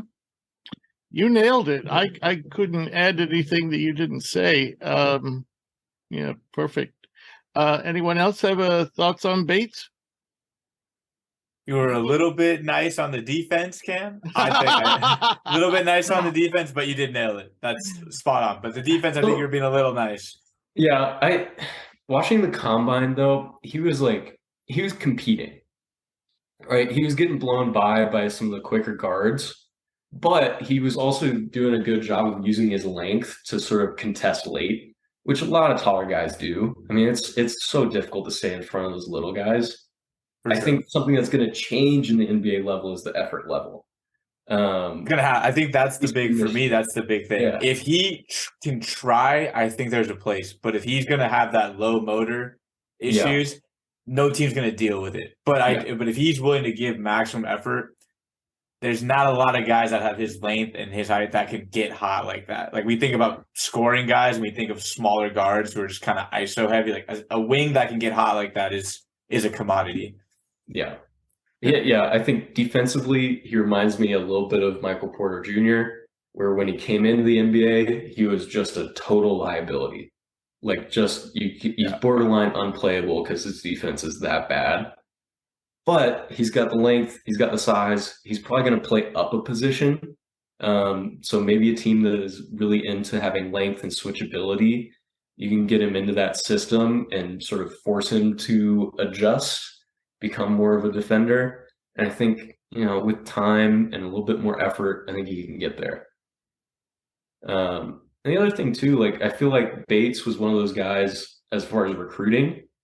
College was supposed to be a stepping stone for him. He's really been aimed at the NBA since he was 16. Truly. This guy's been working out with Kevin Durant since he was 14 or something. It's stupid. I think the effort level is going to change with him. He's definitely a gym rat. He's a guy that loves basketball. You can kind of tell that in him. So I don't know. We'll see what happens. Ready. So now we move on to pick 39 is the second round pick that the Jazz picked up from the Hornets in that trade in the first round. Booney, who do you have? Or Hornets will be picking for the Jazz. So Booney, who will you pick? What? The Hornets will be picking out of the University of Pepperdine, Maxwell Lewis. Oh, and I sigh when I say Maxwell Lewis's name. And here's the guy I wish that did stay in college. There's always a big debate of whether to leave school or go to the NBA, and you work out more when you're in the NBA and your life's dedicated to basketball, etc., versus school where you have your studies and so forth.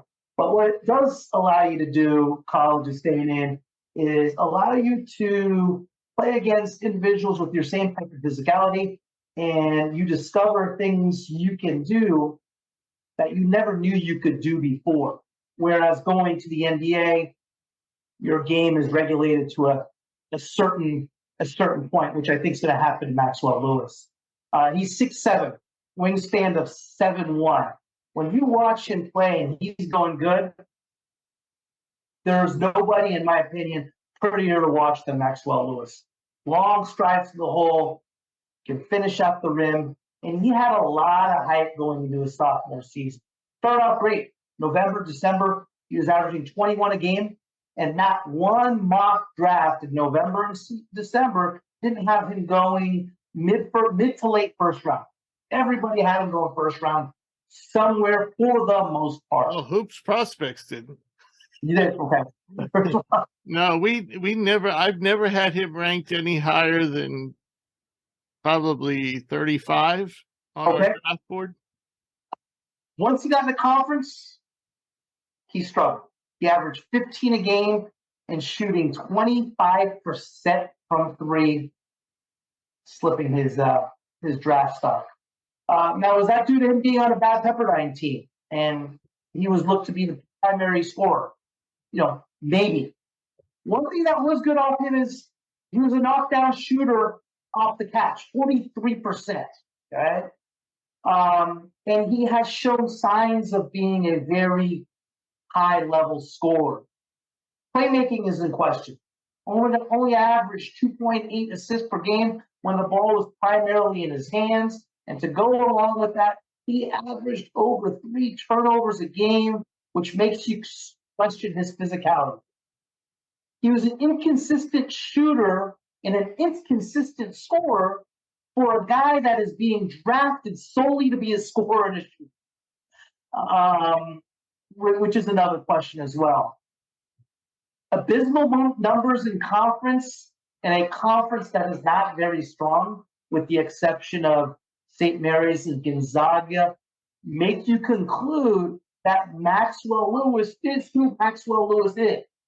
He is an excellent spot-up shooter, and I think he's going to have a career that mimics a Brandon Rush that used to be at Kansas, in the sense of being a spot-up shooter, being an NBA journeyman is going to come in and knock down open shots. And if I can get somebody that's going to last in the league in the second round at 39, being that, it's a good pick. You know, I think there's actually a lot of parallels between Lewis and Amoni Bates. You know, they're, I mean, one thing that's definitely different about Lewis is he with that length, and he's really explosive off the floor. So he can, and I think that's why everybody put him in lottery on Twitter. You know, everybody was talking about him at the beginning of Twitter. Why? Because he's a spectacular dunker. But you know, in further inspection, there are plenty of faults in the game. But I think he's kind of like an instant offensive guy. You know, he like Bates, he was on a really bad team. Like Bates, he's not the greatest in terms of speed and quickness. Not physical, you know, like Bates. And I think he could, you know, again, when I think of Bates and Lewis, I think of guys that you could probably bring off the bench for instant offense. Now, I think Lewis has more upside to maybe turn into something more because he's physically bigger, longer, and so maybe he can be better on the defensive side and maybe be a more well-rounded player. But yeah, so those are my thoughts. Anybody else? All right. Number 40, Cam again. Wow. Could this be the Kofi Coburn pick? No, we already had that. All right. So number 40 for the Nuggets. Now, I will say that there's been a lot of talk since the Nuggets made that deal with OKC that they're actually looking to maybe somehow parlay these two picks and something else into somehow getting into the first round. I think they're going to need more than the 2 picks they have to get in the first round. So I don't exactly know what they have in mind. But all right, Cam, who you got for number 40 for the world champion Denver Nuggets? Well, you know, Rich, every year I kind of have a pet guy that just becomes my favorite, and I won't shut up about them ever. This year for me, it's definitely Kobe Brown, and so I'll be picking him with the 40th pick. 6'8", 7-foot wingspan, 250, strong guy. He's an older prospect. He's going to be 23 come the draft. And man, I really love this guy's game.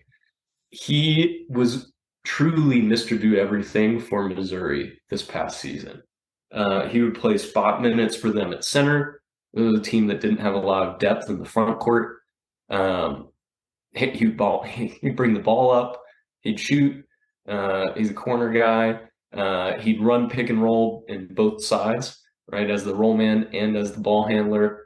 And if there's something I like in a prospect, especially a bigger wing who can slide down to the power forward if need be, that's versatility.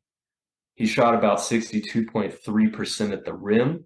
He's not, I wouldn't say above the rim guy, but he can get up there if he needs to. He's more of a put a shoulder into you, sort of grind it out, finesse it off the glass sort of finisher, but strong inside. I like that. The versatility, I really want to highlight his passing. If you are a fan of the sort of high-level passing prospects, guys like Lonzo Ball, this dude has some of the best football passes I've seen. He can absolutely dot people off of a defensive rebound. And beyond that, he's really good at the three-quarter pass, really good finding, what is the straight line cut off the top? Either way, can't remember the name of the cut. Doesn't matter. He's great at finding those passes. Short roll, perfect guy for that. I really like his improvement on the defensive end going into this past season. I wouldn't say that he could switch 1 through 5. He's a little bit on the slower foot speed side things. A little bit. A little bit. But he can go up to some of the larger guards. I don't see him having any problem with that. He's really good at corralling guys. Uses that frame to sort of cut off angles for people. Right? He's going to struggle with the shiftier guys. And as far as bigs, he's strong enough, and he uses that low center of gravity to kind of push guys around. And he can actually rim protect on the weak side if need be. I like his I like the way that he can fit into multiple rotations defensively. The big thing for him this past year was his shooting improvement. He was a sub 30% shooter for the majority of his college career. Came in this past season, and he shot about 44% on catch and shoot threes. That's a pretty high number, borderline elite number. Very encouraging for his upside as an NBA player, especially a guy that can produce offense, but also can contribute defensively. He can really score at all 3 levels, at least if he continues his growth from Missouri. On the weak side, that shooting number, it's a little bit scary to sort of depend on a single season improvement from a guy, especially when you watch him, when he's missing or when he's off with his shooting, he misses really badly. That suggests some offhand sort of issues in his release, a little bit of a shot putter, but that improvement was really solid. I think we're going to see that trend continue, so I'm not too worried about the consistency. He's going to continue to refine that jump shot. Lateral quickness is one of my big sort of gripes with his game. He's going to have to be a switchable guy at the next level. He's going to have to demonstrate a little bit more quickness. That might mean slimming down just a little bit. That might mean, just better conditioning. In the end, he's a pretty quick, pretty fast guy. But when he has to get down in a stance, slide and stay in front of a small guard, he struggles with that. Other area, I want to see him to continue to improve his ball handling, because he's a guy that I think can really slot in as a wing with his play style. He's got a lot of really nice mid-range moves. He's a solid shooter, but he's going to have to connect that with his driving impact by improving the handle. He gets a little bit loose with it sometimes. You can tell that, at least developmentally, he's coming from sort of the power forward position and is only now starting to step his game further out, kind of like a development line, like a guy like Grant Williams, who's about to get paid out of Boston. Continue to improve the jump shot, continue to show that versatility on defense, and contribute in all the little ways, passing, rebounding, which he's also excellent at. I think this guy's going to really slot in as a strong role player. And I think there's just maybe a little bit of upside here as a spot starter type of wing forward combo. Okay. At 6'6.5" without shoes, 252 pounds at the combine, tested out poorly. And so I begin to wonder, where do you play this guy? Now, you brought up Grant Williams, which was actually a great comparison, or got me thinking.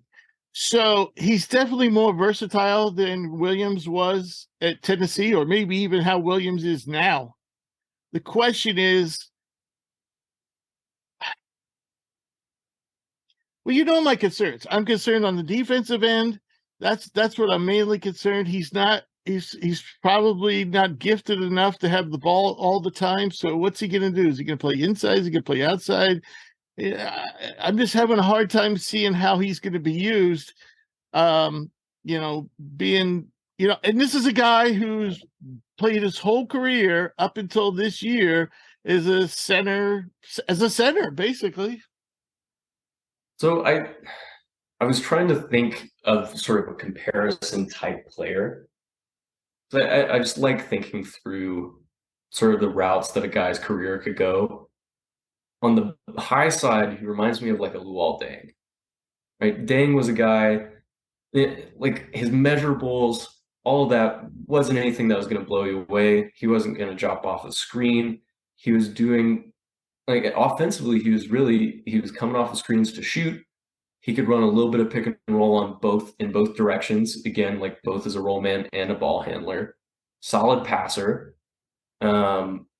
And really, Deng was known as a guy that could switch defensively, mix it up with bigger guys if he needed to, kind of bully around some of the smaller guards, was going to rebound. I think that's the fit, right?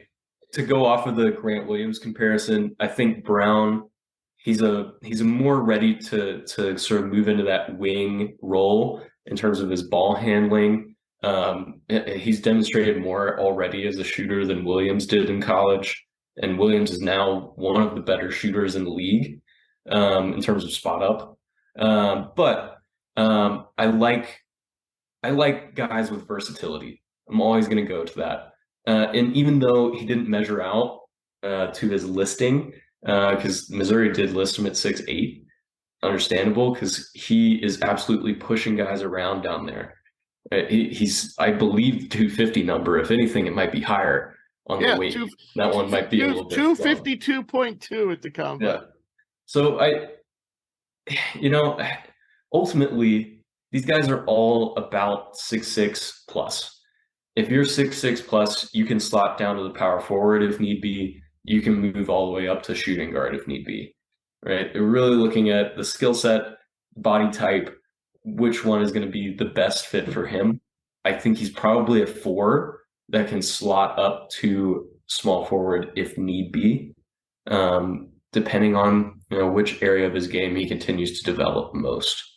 But he's going to contribute as a rebounder. He's got the shooting, and I really have to emphasize he's such a good passer. Like his home run passes are a beauty to watch. Gotta check it out. Alrighty. No, I've seen Kobe play a ton. I like his game, just worried about how it's going to translate. All right. Horford more than well, Horford's a lot bigger. Hmm? Horford's a lot bigger and probably not nearly as versatile. I mean, Horford couldn't shoot a lick when he first came into the league. So yeah, Kobe's got him there, but yeah, Horford was actually, when he first came into the league and in college, a damn good shot blocker. Not so much anymore. Pick 41, Jackson.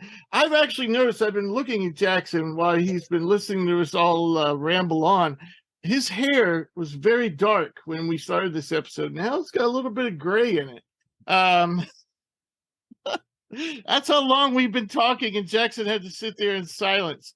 All right. So, and actually, when you think about this, actually, Jackson, with Charlotte, if you didn't make that trade, you would have had a slew of picks in this region of the draft. So who does Charlotte have so far before you make pick 41 for the Hornets?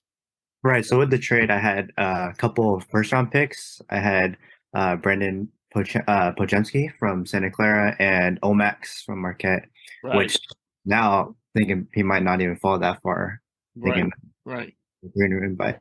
But here at 41, I have the Hornets picking Julian Strother from Gonzaga, average 15 points per game, 6 rebounds, shot around 40% from 3 this season. So as far as strengths, I have him, of course, he knows for his outside shooting. He did have good statistical output for shooting, 92nd percentile in jump shots, 93rd catch and shoot, and 95th percentile in guarded catch and shoot situations. So that's obviously one big plus for his game. Everyone needs outside shooting in his NBA. And one thing that I noticed was his playmaking, actually.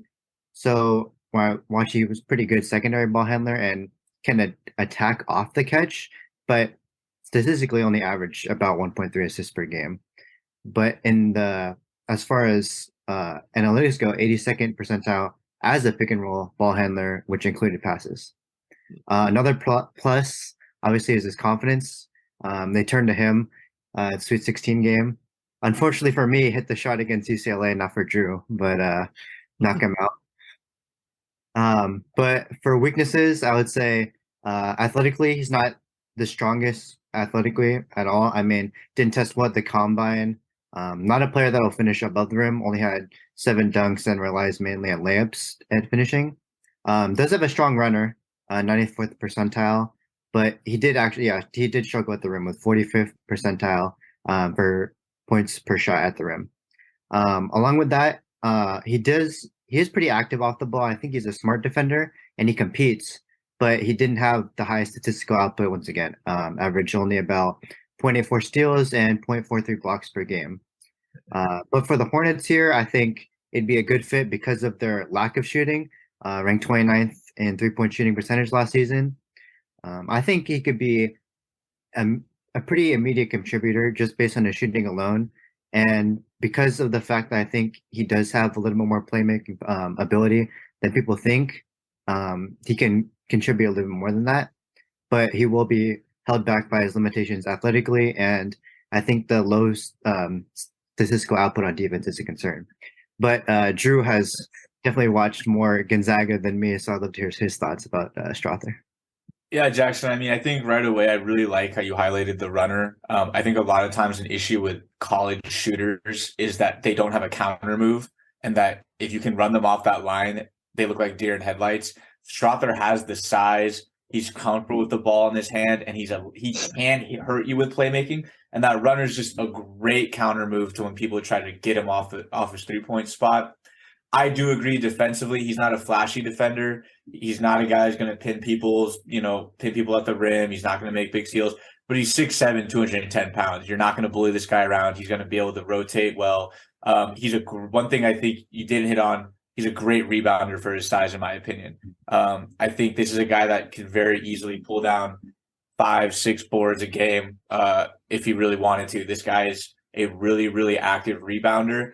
I love that you mentioned that he's a big-time gamer. I mean, this guy hits big shots.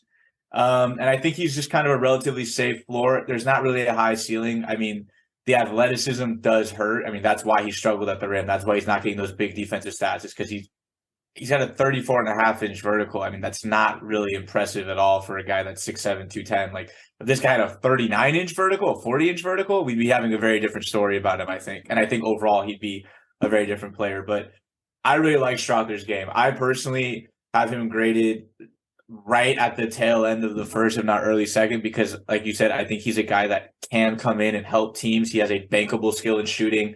He's not so one-dimensional that you're worried that if his shot doesn't translate, he can't do anything else. He'll defend, he'll rebound, he can pass if he has to. I really like Strother. I think he's a pretty safe, high floor, pretty low ceiling because he's not a great athlete, though.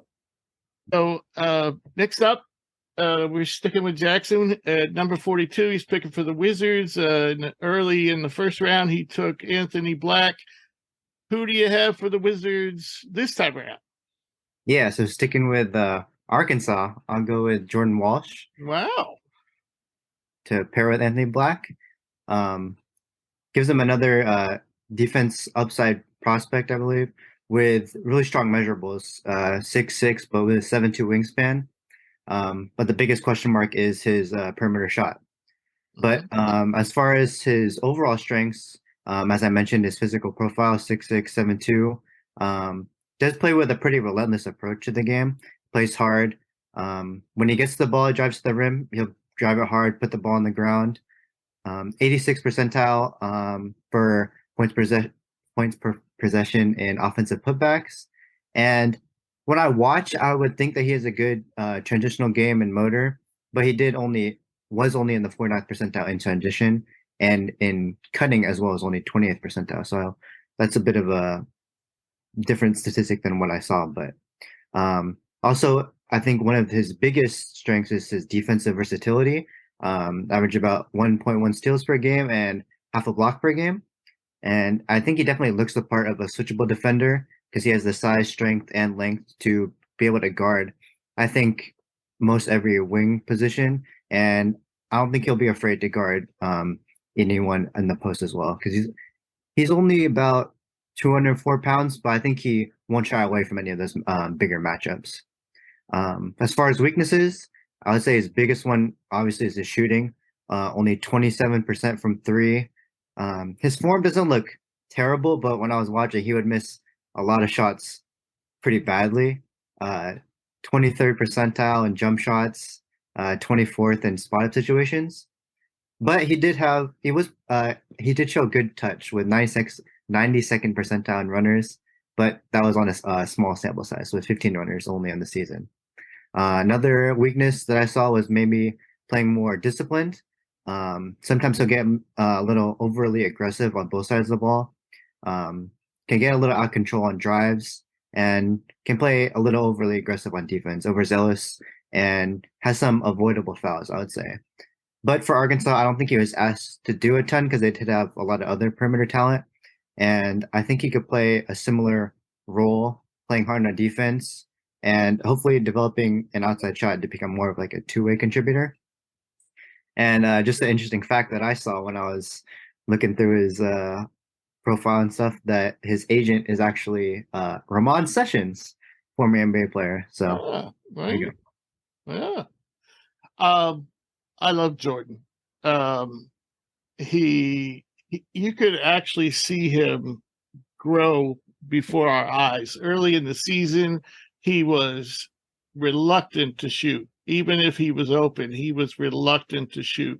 Didn't have that confidence on the offensive end, but always competed on defense. And you can see it by the combine. He was right there in it. He wasn't afraid to shoot. He was going after everything. He's my type of player. He could play for me any day. Young, athletic, good pick. Any other comments? I would have liked maybe one more year in college, personally.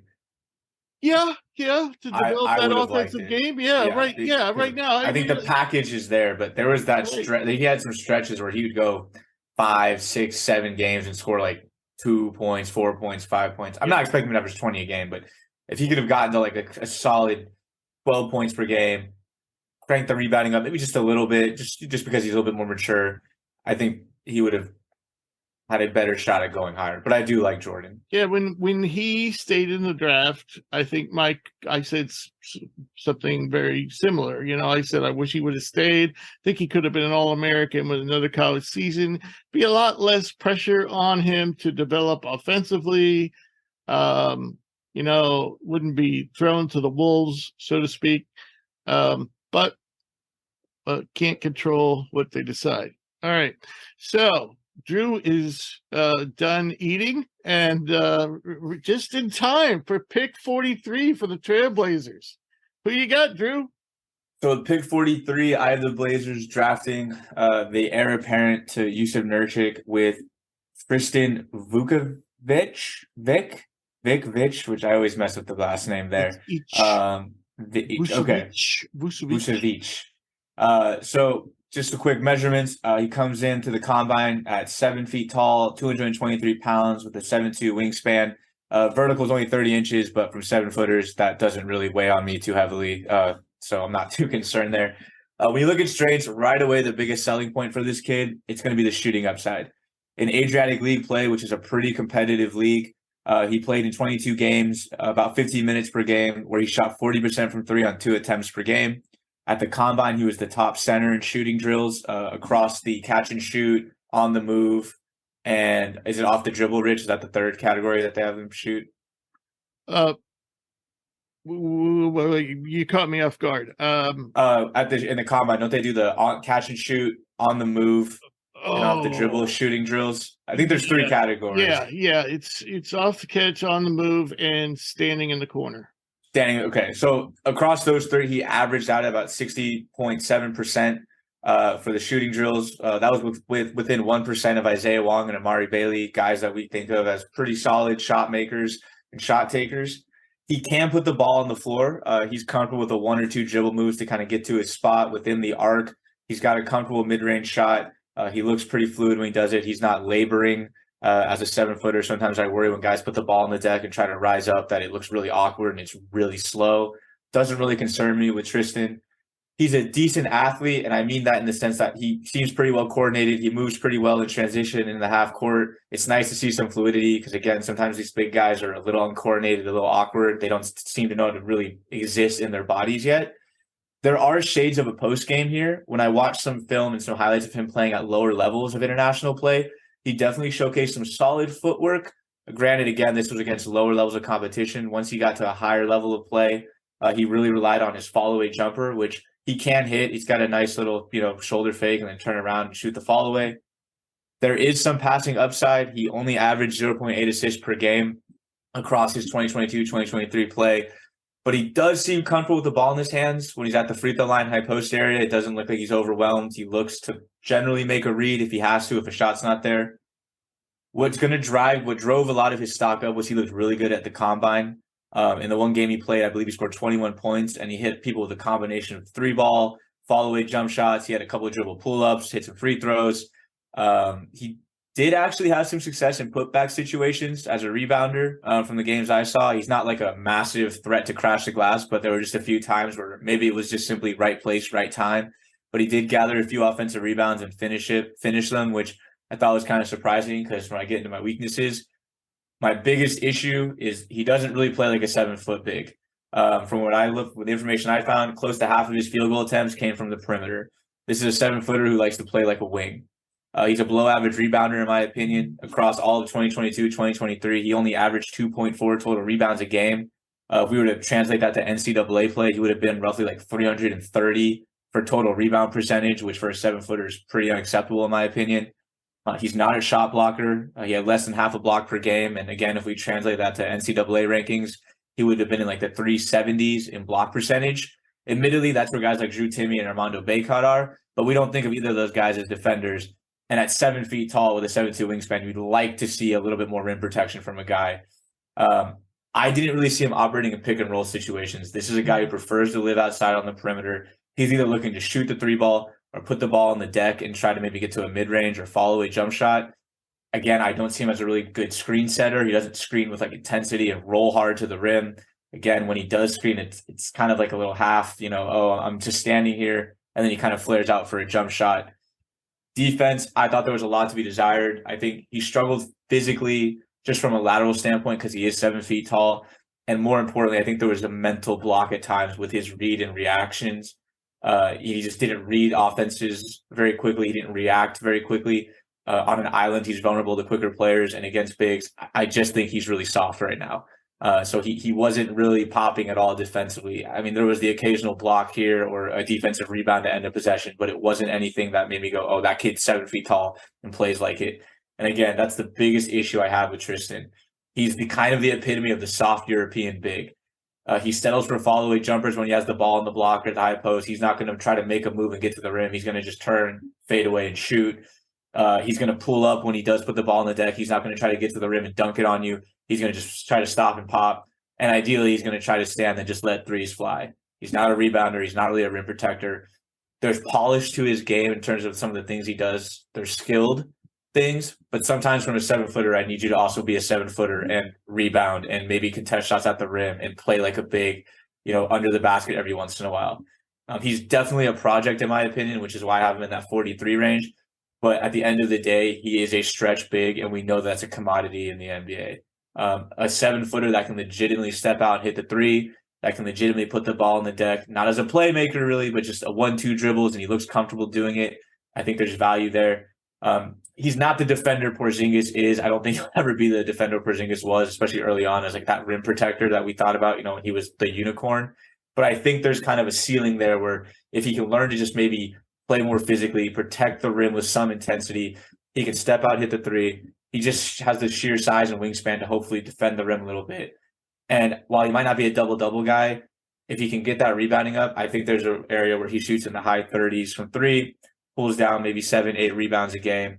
There's shades to what the modern big is, what NBA teams want in the modern big in his game. But right now, he's just a little too soft and a little too raw for my liking. All right. I was looking at some numbers while you were talking.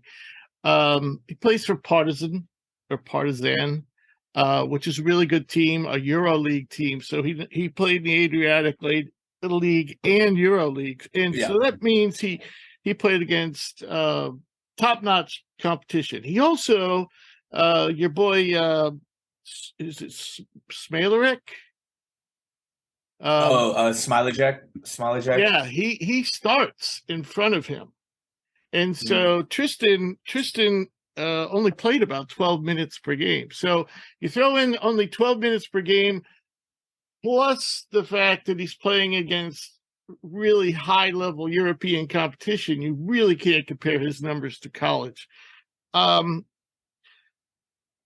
also playing 12 minutes a game makes it tough to scout him because you only get to see. It was hard finding film on this. Right. And so, for example, probably a better driver and a little more aggressive than you think.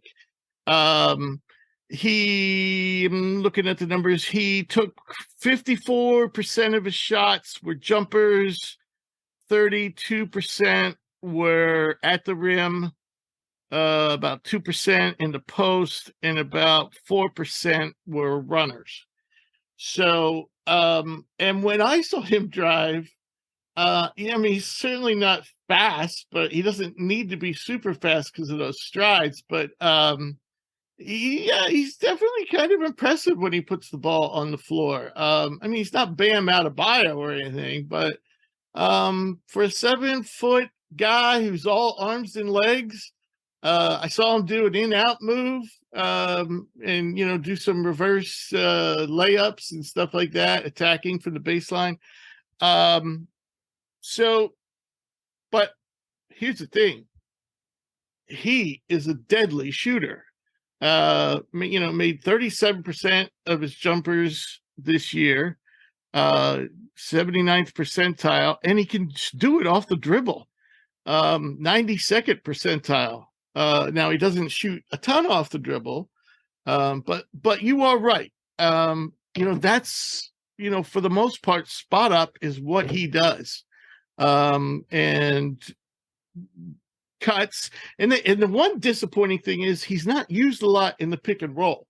And so I barely saw him. Yeah, I feel like right. from what I saw, barely saw him in the pick. They don't really use him as a roller. They don't really use him as a popper, and that's where you really love to see him.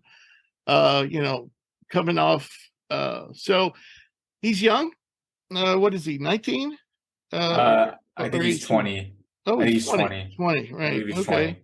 Yeah, he turned 20 in March. So yeah, I think he's kind of an all offense, ultimately going to be an all offense, no defense kind of guy. Would you think that's right? Yeah, I think that's fair. Like I said, I know I was kind of harsh on him, but the skills that he has, like they look legit. Like the shooting passes the eye test. Like he looks like he can actually shoot. He's not like one of those bigs where it's like they found like 4 clips across 40 games of him hitting a 3. Like he can legitimately shoot the ball. He shot well in drills. He shot really well in combine play. The clips I saw, he like was comfortable doing these things. It's just, we're hard on guys like Joel Embiid for being 7'1" and trying to play like a guard, and that's like my only concern is like, yeah, but this guy can shoot a hell of a lot better than Embiid. He can shoot a hell of a lot better, but it's also like, but at the same time, if you're 7 feet tall, like I do need you to be willing to rebound. You have to be able to kind of defend you have to be viable in those aspects as a 7-footer. And I'm not sure. I mean, was it late growth spurt? I don't know. Yeah. But like the skills he does have though are legit. Like I think a team's going to draft this guy in a couple years when he's on a roster. If he sticks around and gets on a roster, they're going to be very comfortable running pick and pops with him, having him flare out. If they want to play really big, you can play him out in the perimeter. Like he's not one of those guys where it's like, wow, we can't play another big. You can play a traditional big and this kid because he can live in that 25-foot to 15-foot range and be serviceable offensively at least. So I just feel like it's like you said, it's all offense. I don't really see anything defense rebounding wise. So that's why I'm like, I think the 40s is where he's a good pick because if the offense really hits, you can live with them. But if it doesn't, you're like, okay, you're 7 feet. You're not a great rebounder. You're not a great rim protector. I think he's at least from what I've seen. I think he's one of the better shooters in this draft. So I think he's got that going for him. So because there aren't a ton of shooters that really seem to have everything. Maybe they can shoot, but can they shoot in the NBA? But anyway. I'm going to actually talk about one of those guys that a lot of people are saying might be a first-round pick, but I vehemently disagree. But with the 44th pick, I have the Spurs, and I'm going to take Ben Shepherd because, again, I said, earlier, a lot of shooting guards and wings on the Spurs, but none of them are great shooters. So looking for a shooter at this spot in the draft, but also looking for some 3-and-D. And Shepherd was the guy who fit the bill. He's a 2-time all-conference selection and the reigning Missouri Conference Defensive Player of the Year. He ranked 16th in the nation with a three-point percentage of 41.5. He also ranked in the top 10 of the MVC in points per game, 18.8, 1.4 steals, field goal percentage of 48, and a PER of 22. Oh, and win shares of 4.3 and plus minus of 3.6. They were all top 10 statistics in the Valley.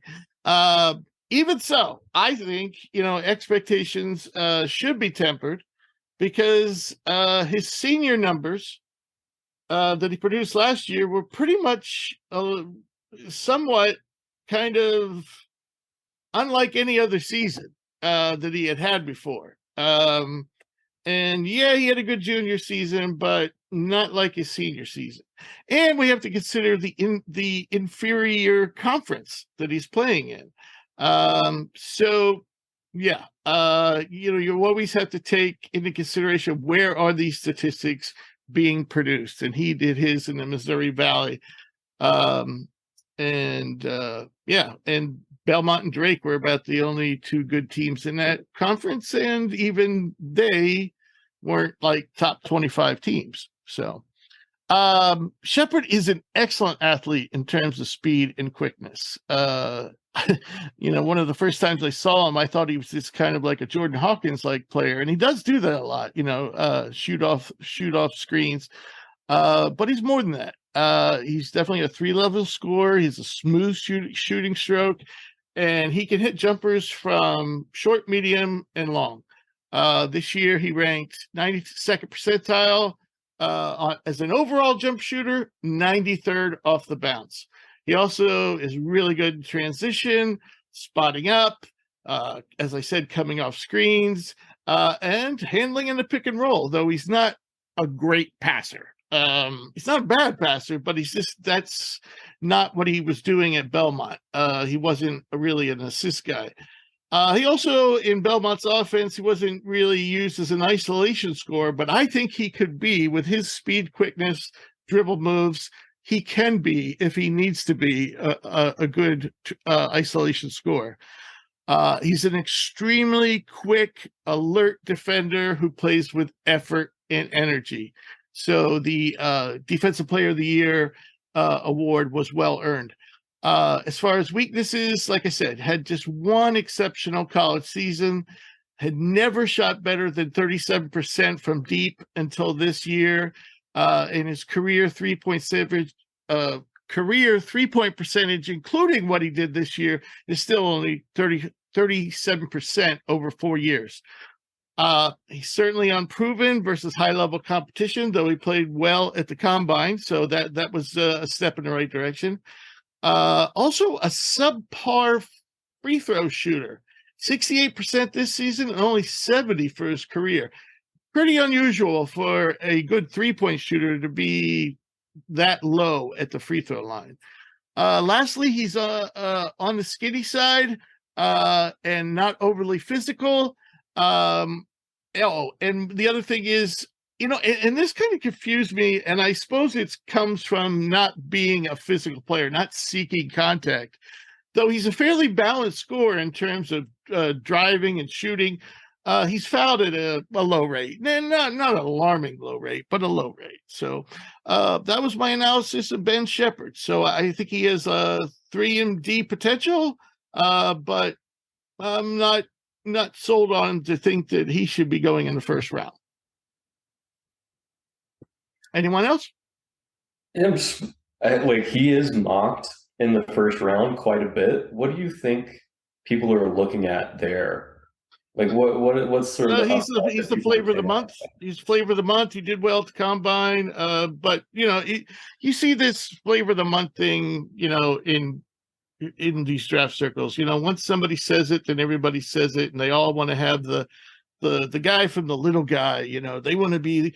Yeah, I rated John Morant high. You didn't know who John Morant was a month Leonard ago. Miller last year. Yeah, right. Yeah, Wasserman put Leonard Miller in the lottery, when he saw him at the McDonald's All-American game. Who the hell would do that? Who would do that? McDonald's All-American game, and you put him in the lottery.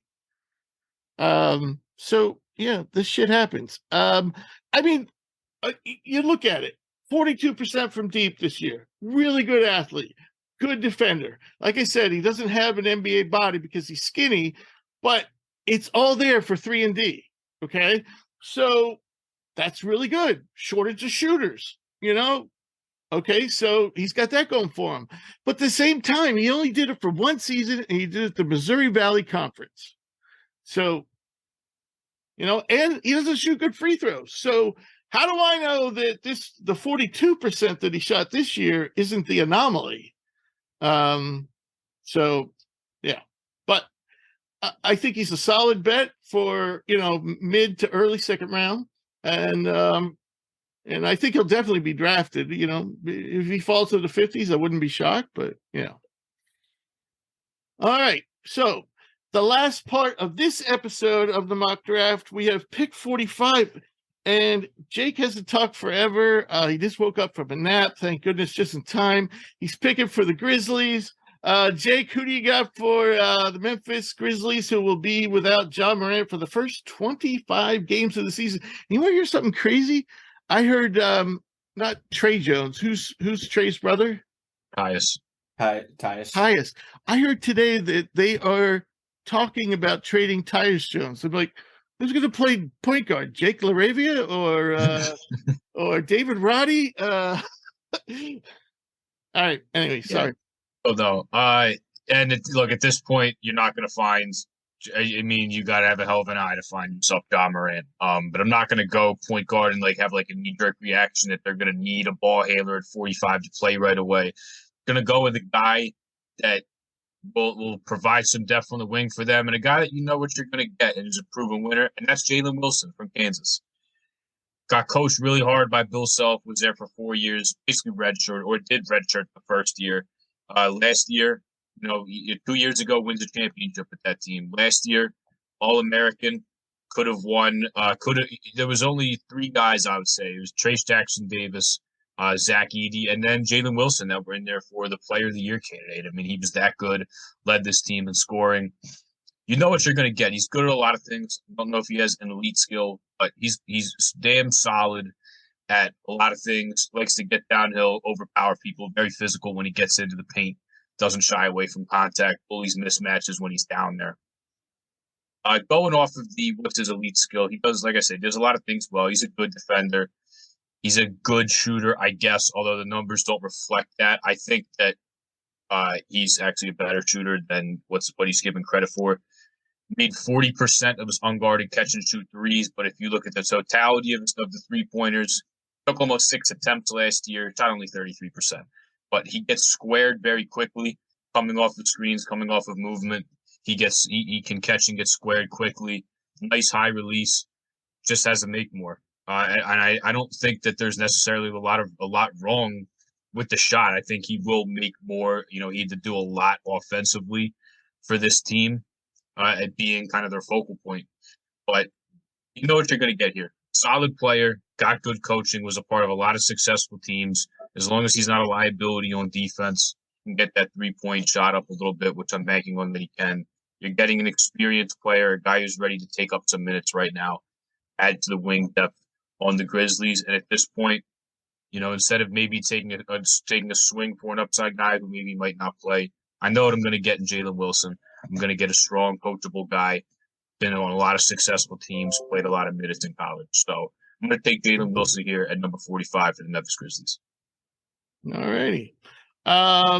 Anyone have any comments about Jalen Wilson? I know that we've often compared him in some ways to Jaime Jaquez in their productivity, all-around ability.